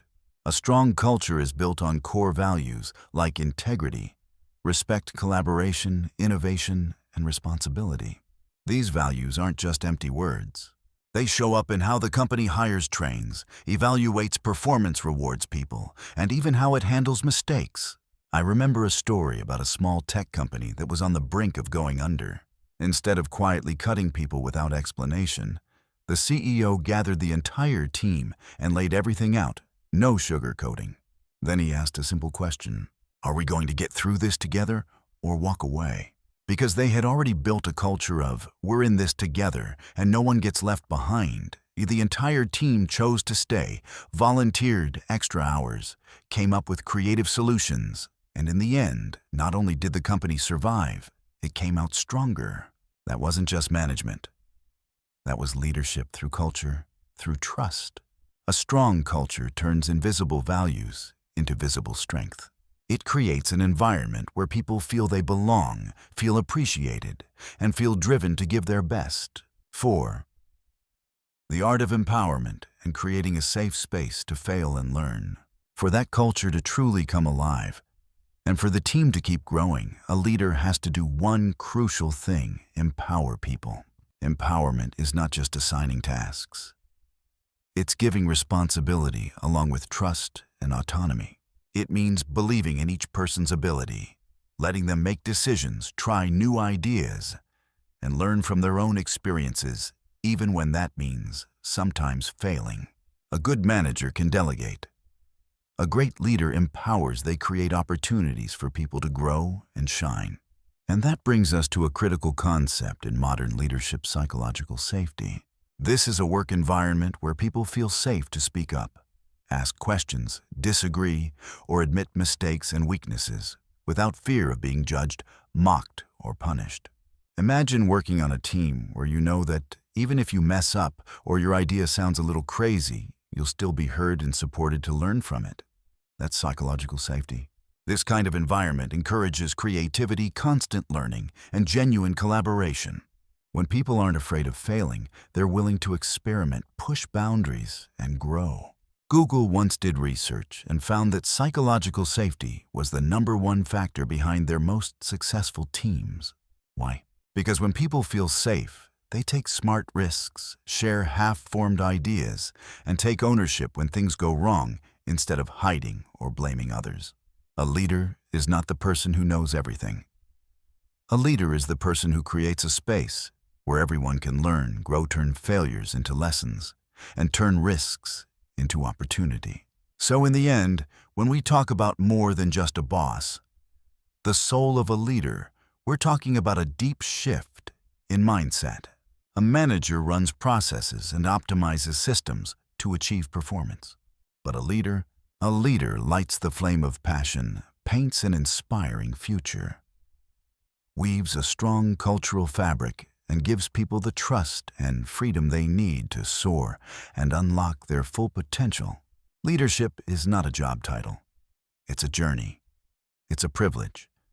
It's a serious responsibility that demands understanding, courage, and a heart centered on people. No matter where you are in your organization, whether you're an individual contributor, a team lead, or the CEO of a large company, ask yourself, are you managing or are you leading? Are you just optimizing the machine or are you nurturing its soul? I believe each of us has leadership potential at different levels and in different ways. It starts with leading ourselves, then the relationships around us, and eventually a team or an entire organization. I hope this chapter has given you fresh, inspiring perspectives. Let's keep exploring the fascinating corners of business and management together in the upcoming chapters of Cyclopedia of Commerce, Accountancy, Business Administration. Thank you for listening. In the previous chapters, we've laid a solid foundation for financial management, understanding commerce, and running a business. But today, we're going to level up your thinking to a whole new dimension, one that demands the ability to look far ahead, to chart the path for the future, not just react to what's happening right now. This is Chapter 19, Strategic Vision, drawing the map to the future. If you're running a business, whether it's a small startup or a large corporation, you've probably had moments where you feel like you're swimming in an ocean of information and daily pressure. We're often so busy putting out fires and dealing with urgent problems that we forget to look up and ask, where is this ship actually headed? Are we even on the right course? The goal of this chapter is to equip you with a sharp, strategic mindset to help you see beyond the little day-to-day issues and actively shape the future you want. 1. SWOT analysis. AKRO, a practical compass to position your business. To draw a map, you have to know where you are first, right? That's where the SWOT framework comes in. SWOT stands for strengths, weaknesses, opportunities, threats. It sounds simple, but using it well is a real art. Strengths. These are your internal advantages. What are you really good at? What do you have that your competitors don't or don't do as well? For example, a coffee shop might have strengths like a signature recipe, a friendly and consistent staff, or a prime location. The key is to look at this honestly and objectively. Don't just list what you wish were strengths, base it on reality and customer feedback. Weaknesses. These are the internal limitations that need work. Where are you falling short? What's missing? That same coffee shop might have weaknesses like limited seating, not enough parking, or a slow service process. Identifying weaknesses isn't about beating yourself up. It's about knowing what you have to improve so you don't fall behind. In my experience, weaknesses are often revealed in customer complaints, so listen closely. Opportunities. These are external factors you can leverage to grow. What new trends are emerging in the market? What technologies are on the rise that you can adopt? An opportunity might be the growing trend of remote work, which increases demand for third places to work outside the office, or the boom of food delivery apps. Opportunities usually show up when you actively track the market competitors and changes in customer behavior. Threats, finally. These are external factors that can hurt your business. New competitors, regulatory changes, economic downturns, or even a global pandemic like COVID-19. Threats are often outside your control, but you can anticipate them and prepare. For example, a big coffee chain opening around the corner with aggressive pricing is a very real threat. So how do you use SWOT in a practical way? It's not just about making 4 lists. Once you've filled them out, you start connecting them. So, strengths, opportunities. How can you use your strengths to take advantage of opportunities? Example. Your coffee shop has a signature drink. Post delivery apps are booming. O. Develop your own branded online ordering and push that signature drink through delivery. WOO. Weaknesses, opportunities. How can you overcome weaknesses by leveraging opportunities? Example. Small space, UPLA remote work trend. O. Focus on takeout and delivery and optimize seating for quick work sessions instead of long stays. ST. Strengths, threats. How can you use strengths to neutralize or reduce threats? Example. Super friendly staff, S+, a big chain competing on price, T. Build a standout customer experience and community, so people stay loyal for the feel, not just the price. WT. Weaknesses, threats. How can you reduce weaknesses and avoid or minimize threats? Example. Slow service, W. Plus. New competitors entering, T. Invest in staff training and process improvements before your customers start drifting away. SWOT gives you a full, honest picture of where you are right now, and only then can you start drawing the road ahead. 2. Smart goal setting, turning dreams into actionable plans. Once you have your map, it's time to define your destination. That's where goal setting comes in, and not vague goals like grow sales or become successful, but SMART goals. SMART stands for specific, measurable, achievable, relevant, time-bound. Let's break that down. Specific, your goal has to be clear, not fuzzy. Instead of "I want to increase sales," ask "increase sales of which product? In which channel? By doing what?" Vague, improve customer service. Specific, reduce average checkout wait time from 5 minutes to 2 minutes. Measurable. How will you know you've hit your goal? You need numbers or clear indicators to track progress, not measurable boost brand awareness. Measurable, increase Facebook followers by 20% in the next 3 months. Achievable goals should be challenging but still realistic. Don't set them so high that they're impossible, that just leads to burnout and frustration. Not achievable, increase revenue 10x in 1 month with a $0 marketing budget. More achievable, increase sales of product A by 15% next quarter using a social media ad campaign. Relevant. The goal must align with your bigger strategy and long-term direction. Does this goal move you closer to your long-term vision? If your vision is to become a premium handcrafted coffee brand, then sell super cheap mass coffee probably isn't relevant. Hire 2 experienced baristas is relevant if your broader goal is to elevate quality and experience. Time-bound. Every goal needs a deadline. A clear timeline creates positive pressure and helps you prioritize. No time frame, develop a new product. Time-bound, finish testing our new drink concept by the end of June. When you use SMART, you turn good intentions into clear, trackable action plans. I've seen many businesses fail not because they lacked ideas, but because they never translated those ideas into realistic, actionable goals. 3. The power of flexibility. Plans are useless, but planning is essential. You may have heard this famous quote from President Dwight D. Eisenhower. Plans are useless, but planning is indispensable. It sounds contradictory at first, but it's actually a deeply strategic way of thinking. Why are plans useless? Because the world doesn't sit still. Markets shift. Technology evolves. Competitors try new tactics. Unexpected events like a recession or a pandemic can hit out of nowhere. A plan you wrote today can be outdated tomorrow. If you cling stubbornly to a rigid plan that no longer fits reality, you're in trouble. So why is planning indispensable? Because planning isn't just about producing a document. It's about how you think. Planning forces you to think deeply about goals, resources, and possible scenarios. Understand your context by doing SWOT, market research and risk analysis. Build mental flexibility. When you've already thought through different possibilities, you're better prepared to adapt when one of them or something similar actually happens. Create a starting point.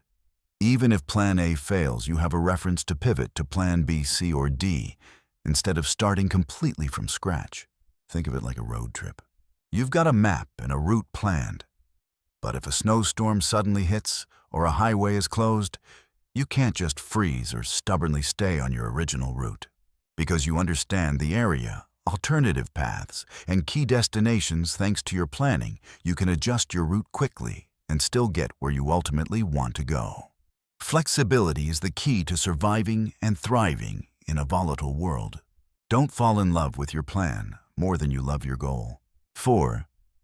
Tracking progress and adjusting strategy when needed. Having a map and a destination still isn't enough. You also need a compass and a way to measure how far you've gone and whether you're still on course. That's where tracking and adjusting come in. Tracking progress. Once you've set SMART goals, tracking becomes much easier. You now have clear metrics, KPIs, key performance indicators. If your goal is increase Facebook followers by 20% in 3 months, you can check that number weekly or monthly. If your goal is reduce average wait time to 2 minutes, you can regularly measure customer wait times. Tracking shouldn't feel like a burden. It should become a regular habit part of your company culture. Set recurring check-ins weekly, monthly, quarterly to review progress. Adjusting strategy. This is where flexibility turns into action. When you track progress, you might find you're on track or even ahead. Great. Maybe you can accelerate or set a more ambitious next goal. You're behind schedule. Don't panic. That's simply a signal to investigate. What's slowing you down? Is the original plan flawed? Are resources insufficient? Has something changed in the market? External conditions have shifted. A new competitor, a new regulation, a tech disruption, a shift in customer behavior. When that happens, be ready to adjust. Change tactics. Keep the same goal, but try a different way to reach it. Example, if Facebook ads aren't working, test Google Ads, email campaigns, or partnerships. Adjust the goal itself. Sometimes the original goal is no longer realistic or relevant. Don't be afraid to update it as long as it still serves your larger vision. Reallocate resources, move budget or people to the channels and initiatives that are delivering better results. Tracking and adjusting don't mean you're failing. They're proof that your business is alive, capable of learning, adapting, and evolving. A good strategy isn't a perfect document from day one. It's a living process, something that breathes, changes, and grows with your business. We've covered a lot of ground in this Chapter 9. From using SWOT to understand where you stand, to turning dreams into smart goals, to embracing flexibility, and finally to tracking and adjusting so you stay on course. These tools and mindsets aren't just useful for business. They're powerful for your personal life as well. The Cyclopedia of Commerce, Accountancy, Business Administration doesn't just teach us numbers or rules. It teaches us how to think in systems, how to build and sustain a long-term vision. Strategic thinking is the lighthouse that helps your ship navigate through any storm and reach the harbor of success. Start applying these ideas to your work and your life today.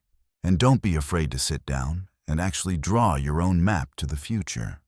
Welcome back to our channel, where we flip through the pages of classic books to uncover timeless nuggets of wisdom. Today we're not talking about complex accounting or dry business management, but about a topic every one of us needs, no matter what industry we're in. That topic is communication. We're now in Chapter 10 of Cyclopedia of Commerce, Accountancy, Business Administration, VSER 05 of 10. And the title of this chapter is something I really love. The Power of Connection. Communication inside the organization. Sounds serious, right?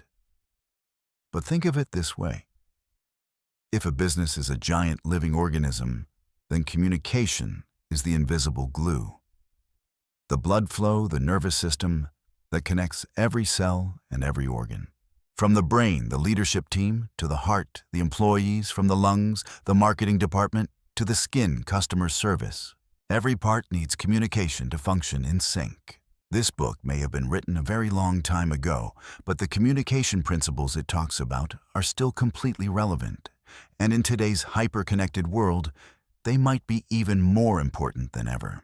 So how do we make sure this glue really holds things together instead of turning into a sticky mess of misunderstandings and misinformation? Let's dive into 4 core pillars. 1. The skill of active listening. Listen to understand, not to reply. This is probably the first point and also the foundation. How many times have you found yourself sitting in a meeting or a conversation with a coworker, your boss, or a client? And your mind is already racing ahead, lining up answers, excuses, or counterarguments before the other person even finishes talking. I'd bet it happens a lot. I know I have to constantly remind myself about this. The Cyclopedia emphasizes, listen to understand, not to reply. That doesn't just mean staying quiet and not interrupting. Active listening is when you give your full attention to the speaker and try to put yourself in their shoes to understand not just the words, but also the emotions and intentions behind those words. Think about this. When you really feel heard and understood, how do you feel? Safer, more respected, right? That feeling builds trust, reduces misunderstandings, and opens the door to much more creative solutions. In an organization, when leaders listen to employees, employees feel empowered. When co-workers truly listen to each other, collaboration flows more smoothly. And when we listen to our customers, we don't just make a sale. We build long-term relationships. Start with the small things. Look people in the eye, nod to show you're paying attention. Don't check your phone, and most importantly, ask clarifying questions instead of jumping to conclusions. What you're saying is, "Can you explain a bit more about that point?" Those questions show you're actually taking in what they're saying, not just waiting for your turn to talk. 2. The art of giving constructive feedback. Once we've learned how to listen, the next step is learning how to speak, especially how to give feedback. Feedback is the catalyst for growth. Without it, we have no idea what to improve. But not all feedback is helpful. Have you ever received criticism that was vague, unfair, or personal?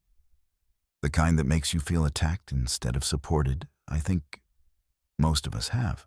And the Cyclopedia hits a key point. Effective feedback must be constructive. It's not a personal attack. It's an opportunity to grow. So how do we give constructive feedback? Focus on behavior, not the person. Instead of saying you're careless, say, "I noticed this report has a few small typos." Next time, try giving it one more proofread before you send it. Be specific and use examples. Don't say you're not effective. Say, when you sent that email after the deadline, the whole team had to wait. It slowed down the progress of Project X. Offer solutions, not just criticism. You might try creating a checklist before submitting your reports so nothing gets missed. Choose the right time and place. Don't call someone out harshly in front of a crowd. Give difficult feedback in private with respect. And importantly, ask for permission. Would you be okay if I shared a few things I think might help you? That shows you care and respect their autonomy. In any organization, a healthy feedback culture creates a learning environment where people aren't afraid to make mistakes and are always looking for ways to get better. 3. The importance of effective meetings and clear internal communication channels. Now let's talk about communication on a larger scale within teams and across the entire organization. We've all sat through those long, dragging meetings with no clear purpose, walking out, feeling like we just wasted a chunk of our lives. This book recognized that problem early on. It stresses that meetings aren't just a place to gather, they're a strategic communication tool. An effective meeting needs a clear agenda. Everyone should know the purpose of the meeting and what topics will be discussed. A skilled facilitator, someone who keeps the discussion on track and makes sure everyone has a chance to speak. Time limits, respect people's time. Clear outcomes. After the meeting, who's doing what, by when. Decisions and action items should be documented and followed up. Beyond meetings, clear internal communication channels are the backbone of a connected organization. Think email internal chat tools like Slack or Microsoft Teams intranet systems or internal newsletters. The goal: to keep information flowing smoothly and transparently to the right people at the right time. A company with strong internal communication can avoid unnecessary rumors, reduce misunderstandings, and most importantly, keep everyone on the same page and moving in the same direction. From announcing a new company strategy to sharing news about a successful project to something as simple as celebrating a teammate's birthday, all of it contributes to building a strong company culture. 4. How to handle conflict professionally and respectfully. No matter how hard we try to communicate, conflict is inevitable in any workplace. People have different perspectives, backgrounds, and personal goals. The Cyclopedia doesn't treat conflict as something evil to be avoided at all costs, but as a reality that needs to be managed. The key is how we face it and resolve it. Handling conflict professionally and respectfully is not about winning or losing. It's about finding the best possible solution for everyone involved, or at least a solution everyone can live with. Face it directly, but calmly. Don't let conflicts simmer and explode later. Proactively ask to talk it through. Listen, yes, again. Try to understand the root of the issue from the other person's perspective. There may be a big misunderstanding behind it. Focus on the issue, not the person. Just like with constructive feedback, call out the specific problem, not someone's character. Look for common ground and solutions. What do both sides want? Is there a way to meet in the middle? Sometimes a little compromise from each side can lead to a much better outcome. Ask for help if needed. If you can't resolve it on your own, bring in a neutral third party, a manager, or HR. They can help mediate. Remember, a conflict that's handled well can actually strengthen relationships and lead to surprising improvements. But conflicts that are ignored or handled poorly will slowly eat away at trust, performance, and morale. You can see how these classic pages from the Cyclopedia give us a deep, timeless view of how important communication really is. It truly is the glue that holds everything together inside a business, from one-on-one conversations to company-wide announcements. Active listening, constructive feedback, effective meetings and channels, and the ability to handle conflict professionally, these aren't just standalone skills. Together, they form a system, a culture that every successful organization must build and continually nurture. So what's the challenge for us, the people building careers, leading teams, or simply wanting to communicate better in life? It's this: start practicing today. Start by listening more genuinely, giving feedback with care, and actively building clear, transparent lines of communication. I truly believe that when we do that, not only will our organizations become stronger and more connected, but our personal lives will also become richer and far less filled with unnecessary misunderstandings. Thank you for spending your time with me in this Chapter 10. Don't forget to like, share, and drop a comment with your thoughts on communication in organizations. Tell me, which communication skill do you find the hardest to develop? And what experiences have you had with the power of connection through communication? Last time we dove deep into the worn but wisdom-packed pages of Cyclopedia of Commerce, Accountancy, Business Administration, versus 5 of 10. We walked through concepts that might look dry at first glance, but are actually the rock-solid foundations of success in both business and modern life. From commerce and accounting to management, this book is truly a treasure chest. But you know what? Knowledge only has real value when it's turned into action. Knowledge that never gets applied is like a rare seed locked away in a box. It never gets the chance to sprout, grow, or bear fruit. That's why today, I want us to do something different.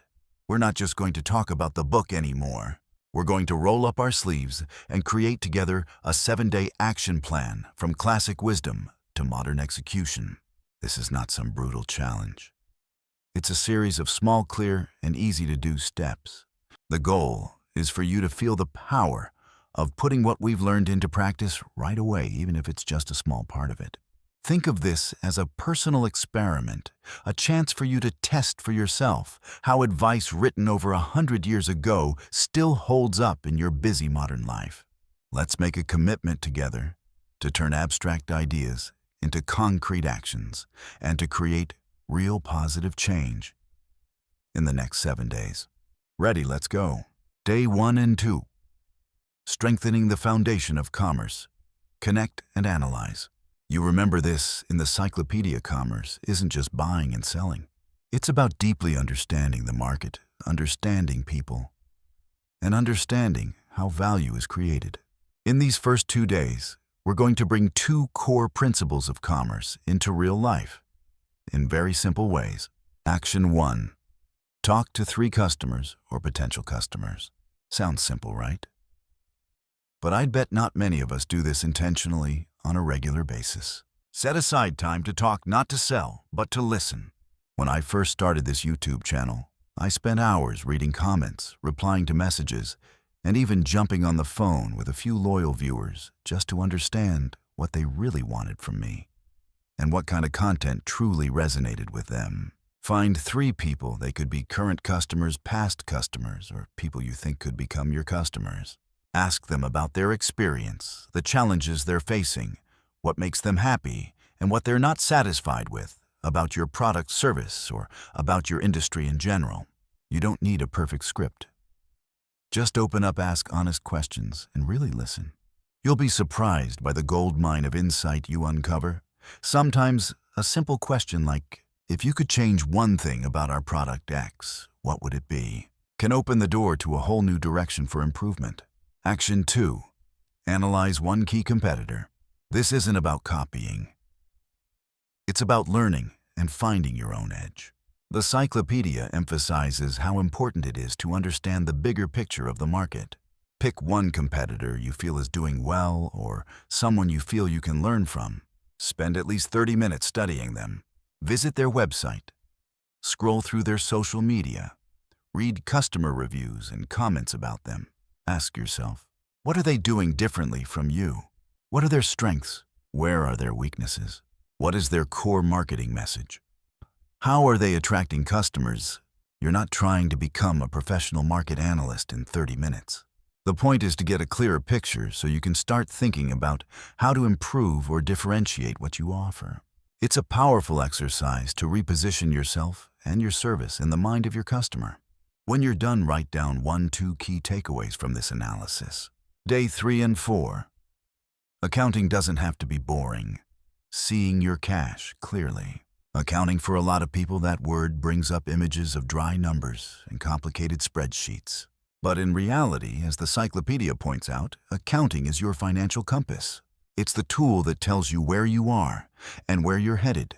In the next 2 days, we're going to get familiar with accounting in the friendliest and most practical way possible. Action 1. Track every single expense, personal or business, for 24 hours.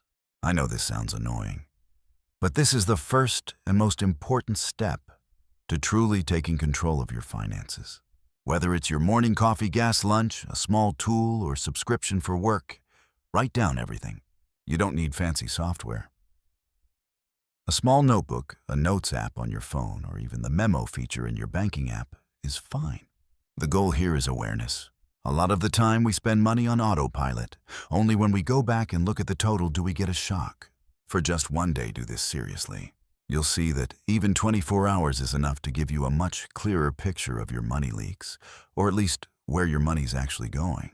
I still remember when I first started writing things down, I was stunned by how much I was spending on little things I hadn't even noticed. Action 2. Pull out one old bill, any kind, and try to really understand it. Grab any bill you can find, a grocery receipt, a utility bill, your internet bill, or an online purchase receipt. Now spend a few minutes actually reading it. Do you really understand every line on there? What's the base price of the product or service? How are taxes and service fees calculated? Is there any discount applied? Are the date, terms, and vendor details clear? The goal is not to turn you into a professional accountant overnight. The goal is to build the habit of paying attention to details and knowing where your money is going. This helps you avoid getting nickel and dimed in sneaky ways, and it helps you make smarter spending decisions going forward. You'll start to ask yourself, do I really need this? What's the real value I'm getting? This is a small step toward becoming a smarter consumer and a more intentional financial decision maker. Day 5 and 6. Boosting management efficiency, process and delegation. Management, in the spirit of the Cyclopedia, isn't just about running a big company. It's also about how we manage our own lives and personal work to get the best possible results. Over these 2 days, we'll apply 2 powerful management principles: standardization and delegation. Action 1. Write down the step-by-step process for one task you do often. Pick one task you do over and over again, daily or weekly. It could be how you make your morning coffee, how you prep for a meeting, how you respond to customer emails, or even how you clean your desk. Now write out the steps for that task in detail, step by step. Don't skip the small things. For example, if it's making coffee, 1. Don't boil water. 2. Grab a mug. 3. Add sugar to cream if you use it. 4. Measure out the coffee grounds. 5. Don't brew. Stir. 7. Taste and adjust. Why do this? Because once you have a clear process, you'll do the task faster, more consistently, and with fewer mistakes. More importantly, you'll be able to delegate or teach someone else how to do it. This is the foundation of every efficient system. It frees up your time and energy for more important things. When I first started building my YouTube channel, writing down the process for filming, editing, and uploading videos saved me a ton of time and stress. Try it, you'll feel the difference. Action 2. Delegate one small task to someone else. This is one of the hardest management principles for a lot of people, especially perfectionists or those who like to do it all themselves. But delegation is the key to expanding your capacity and your teams. Pick a small task. Nothing too complex or mission critical, something that won't cause disaster if it's not perfect. It could be asking your kid to handle the dishes, asking a family member to pick up a few groceries, or at work, asking a coworker to send a follow-up email, gather some basic data, or prep a simple document. Remember, the goal is not for them to do it exactly like you. The goal is for you to practice letting go a little, and for them to get a chance to learn and grow. Give clear instructions, ideally based on the process you just wrote down, but also give them space to own the task. You might be surprised sometimes people bring a fresh perspective or more efficient approach than yours, and you'll realize you don't have to carry everything on your shoulders. Day 7. Reflection and what comes next. The power of looking back. Congratulations. You've made it through a meaningful week, facing small challenges and applying classic wisdom to your very modern life. On this last day, we're going to pause, review, and set up the next stage of your journey. Action 1. Write down one thing you truly learned this week. Take about 10-15 minutes to sit by yourself. Grab a notebook or open a note on your phone and ask, over the past 6 days, what actually stuck with me? What surprised me? What did I learn about myself, of my work, or how the world really operates? Maybe you realized you spend more than you thought. Maybe you discovered talking to customers is easier and more valuable than you imagined. Maybe you saw a hidden strength in a colleague when you delegated something to them. Or maybe you felt how much faster things go when you follow a clear process. Whatever it is, write it down. Putting it in writing helps carve that lesson deeper into your mind and turns it into a part of you. This is reflection, and it's one of the most important skills for continuous growth. Action 2. Write down one action you'll keep doing from now on. Out of everything you did this week, is there one thing that felt especially effective, valuable, and realistic to keep up? Maybe it's tracking your daily spending. Maybe it's talking to one customer every week. Maybe it's writing down the process for any new recurring task. Pick just one action you believe you can realistically maintain and commit to it over the coming weeks. Don't overload yourself. One small action done consistently beats a whole list of big plans that never happen. Write that action down clearly and specifically. I will track my expenses every night before bed. I will reach out to at least one customer every week to ask about their experience. Then put it somewhere you'll see often as a reminder. Once again, congratulations on completing this 7-day action plan. This isn't just a checklist. It's a mini journey that helped you turn timeless knowledge from a classic business book into real, tangible actions in your modern life. Remember, timeless wisdom never goes out of style. The question is how we apply it. This Cyclopedia of Commerce, Accountancy, Business Administration isn't just meant to be read. It's meant to inspire you to move, to build, to act. I truly hope you've had meaningful and enjoyable experiences this past week. Don't hesitate to share what you've learned, your small wins, your struggles, and your aha moments in the comments below. Our community is here to grow and learn together. Keep exploring. Keep applying what you learn. Because the biggest changes always start from the smallest, most consistent actions. You know, sitting down and working through a full 130 minutes of content in this 5th volume is no small adventure. There were moments when I felt like I was wandering through a maze of complex accounting charts, dense legal definitions, and management principles that sounded a little outdated in our AI-driven digital age. And yet, the magic is this: when you're willing to brush off the dust of time and look deeper into the essence of what's being said, the real golden keys start to show up. That's exactly why I wanted to dedicate this segment to distilling the core of this massive book into 3 essential lessons, simple to remember, but powerful enough to shape the long run. In my view, these 3 points aren't just a compass for anyone running a business. They're living philosophies you can apply to almost any area of your life. Let's walk through them together. 1. Business is about people. Every transaction process and number begins with and serves human needs. It sounds obvious, right? But this is actually the first and probably the most important lesson this classic encyclopedia reminded me of. In a world that's increasingly automated, where big data and algorithms seem to drive every decision, it's incredibly easy to forget that at the end of every business transaction, every production line, and every financial statement, there is a human being. The book, even though it was written in the early 20th century, the era of the Industrial Revolution, giant factories, and mass production, still emphasizes that a company's true success is not about how many products it makes, but who it serves and how it serves them. Every product sold, every service delivered, is solving a need, a desire, or even a fear for some individual out there. Think about it. A customer buys a new phone not just because of its specs, but because they want to stay connected, be entertained, or express their personal style. An employee works hard not just for a paycheck, but to feel recognized, to grow, and to find meaning in what they do.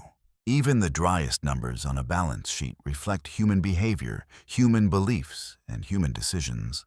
I remember when I first started out with a small venture, I was obsessed with cutting costs and maximizing efficiency. I analyzed every number and every process in a mechanical way.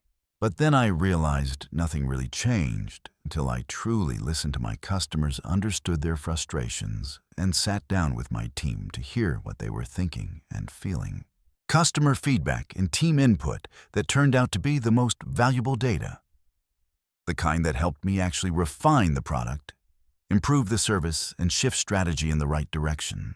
The book doesn't just talk about customers and employees as abstract groups. It reminds us of individuals, each with their own story, emotions, and context. Building trust, nurturing relationships, and truly understanding people. That's the most solid foundation for any business, whether it's 100 years ago or right now. When we put people at the center, everything else tends to fall into place. That's a timeless philosophy. 2. Numbers tell stories. Learning the language of finance is learning to hear the real story of your business. From the lesson on, people we shift to something that seems like the opposite numbers. But don't let their cold appearance fool you. The second big lesson I pulled from this old encyclopedia is this: numbers are not dead. They tell stories. And if you know how to listen, they'll tell you the truest story about your business, your market, and your future. When the book talks about accounting and financial management, it's not just referring to dry addition and subtraction or stiff bookkeeping rules. It treats them as a language, the language of money, of resource, flows of value being created and distributed. Just like learning a foreign language opens a window into another culture. And it's people learning to read financial statements, cash flow reports, and balance sheets is how you truly understand the body of your business. Think about it. Revenue is up, but profit is down. The story might be that your costs are climbing or your pricing strategy is off. Cash flow is negative, even though sales look good. Maybe you're struggling to collect from customers, or you've locked too much money into assets that don't pay off right away. Inventory suddenly spikes. That might be a story about shifting customer demand or inefficiencies in your supply chain. Every number, every fluctuation is a clue, a whisper about what's happening beneath the surface. The book stresses careful record keeping and thoughtful analysis, not to make things more complicated, but to give the decision maker a mirror that reflects the reality and direction of the business as clearly as possible. Back then, they had ledgers, ink, and manual calculations. Today, we have software dashboards and even AI. But the core principle hasn't changed. Data is reality speaking. Personally, I used to be pretty blind when it came to numbers. I trusted my gut, my personal feel. But as the business started to grow, I realized that intuition wasn't enough. I forced myself to learn how to read basic financial statements to understand key metrics. At first, it felt like learning a strange new language. Then, little by little, I started hearing the stories behind the numbers. I saw risks before they blew up. I spotted opportunities I'd never noticed before. I could tell which projects were burning cash without delivering value, and which ones were quietly driving real results. Once you understand the language of numbers, you're no longer at the mercy of market swings. You can anticipate, plan, and most importantly, make decisions based on evidence, not just on vibes. Numbers aren't just about the past. They're a compass for the future, a treasure map to help you navigate the rough waters of business. 3. Systems create freedom. Good management isn't about control, it's about building a self-running machine. So you can focus on what matters most. The third lesson, and one of the ones I love most from the Cyclopedia, is this: systems are not there to trap you. They're there to set you free. That sounds counterintuitive, right? We often think of systems as rigid rules, red tape, and endless procedures that slow everything down. But this book gave me a completely different lens. When it talks about management and organization, it's not pushing some rigid top-down control-everything model. Instead, it highlights the importance of clear structures, processes, and policies, what we'd now call standard operating procedures, SOPs. And the purpose, not to micromanage every move, but to help everyone know what to do, how to do it well, and what to do when something goes wrong. Picture a well-designed machine. If every part is built for its purpose, well-oiled, and working according to a clear mechanism, the whole machine runs smoothly without someone having to stand there cranking each gear by hand. It's the same with a well-managed business. Every department and every person has their own gear and mechanism, all connected in a logical way. So what does freedom mean in this context? Freedom for the owner or manager. When you have systems, you're no longer chained to every little daily task. You're not answering the same 100 questions over and over. You're not constantly putting out small fires. The system carries the weight of repetitive work, freeing up your time and mental space to focus on big-picture strategy, innovation culture, the things that truly require your leadership. Freedom for employees. Contrary to the fear that systems shackle people, good systems actually give them more freedom. They know what's expected of them. They have a clear guide on how to do their job well. And they're empowered to solve problems within a clear framework instead of waiting for orders on every little thing. That boosts autonomy, creativity, and confidence, and reduces the anxiety that comes from constantly guessing what's right.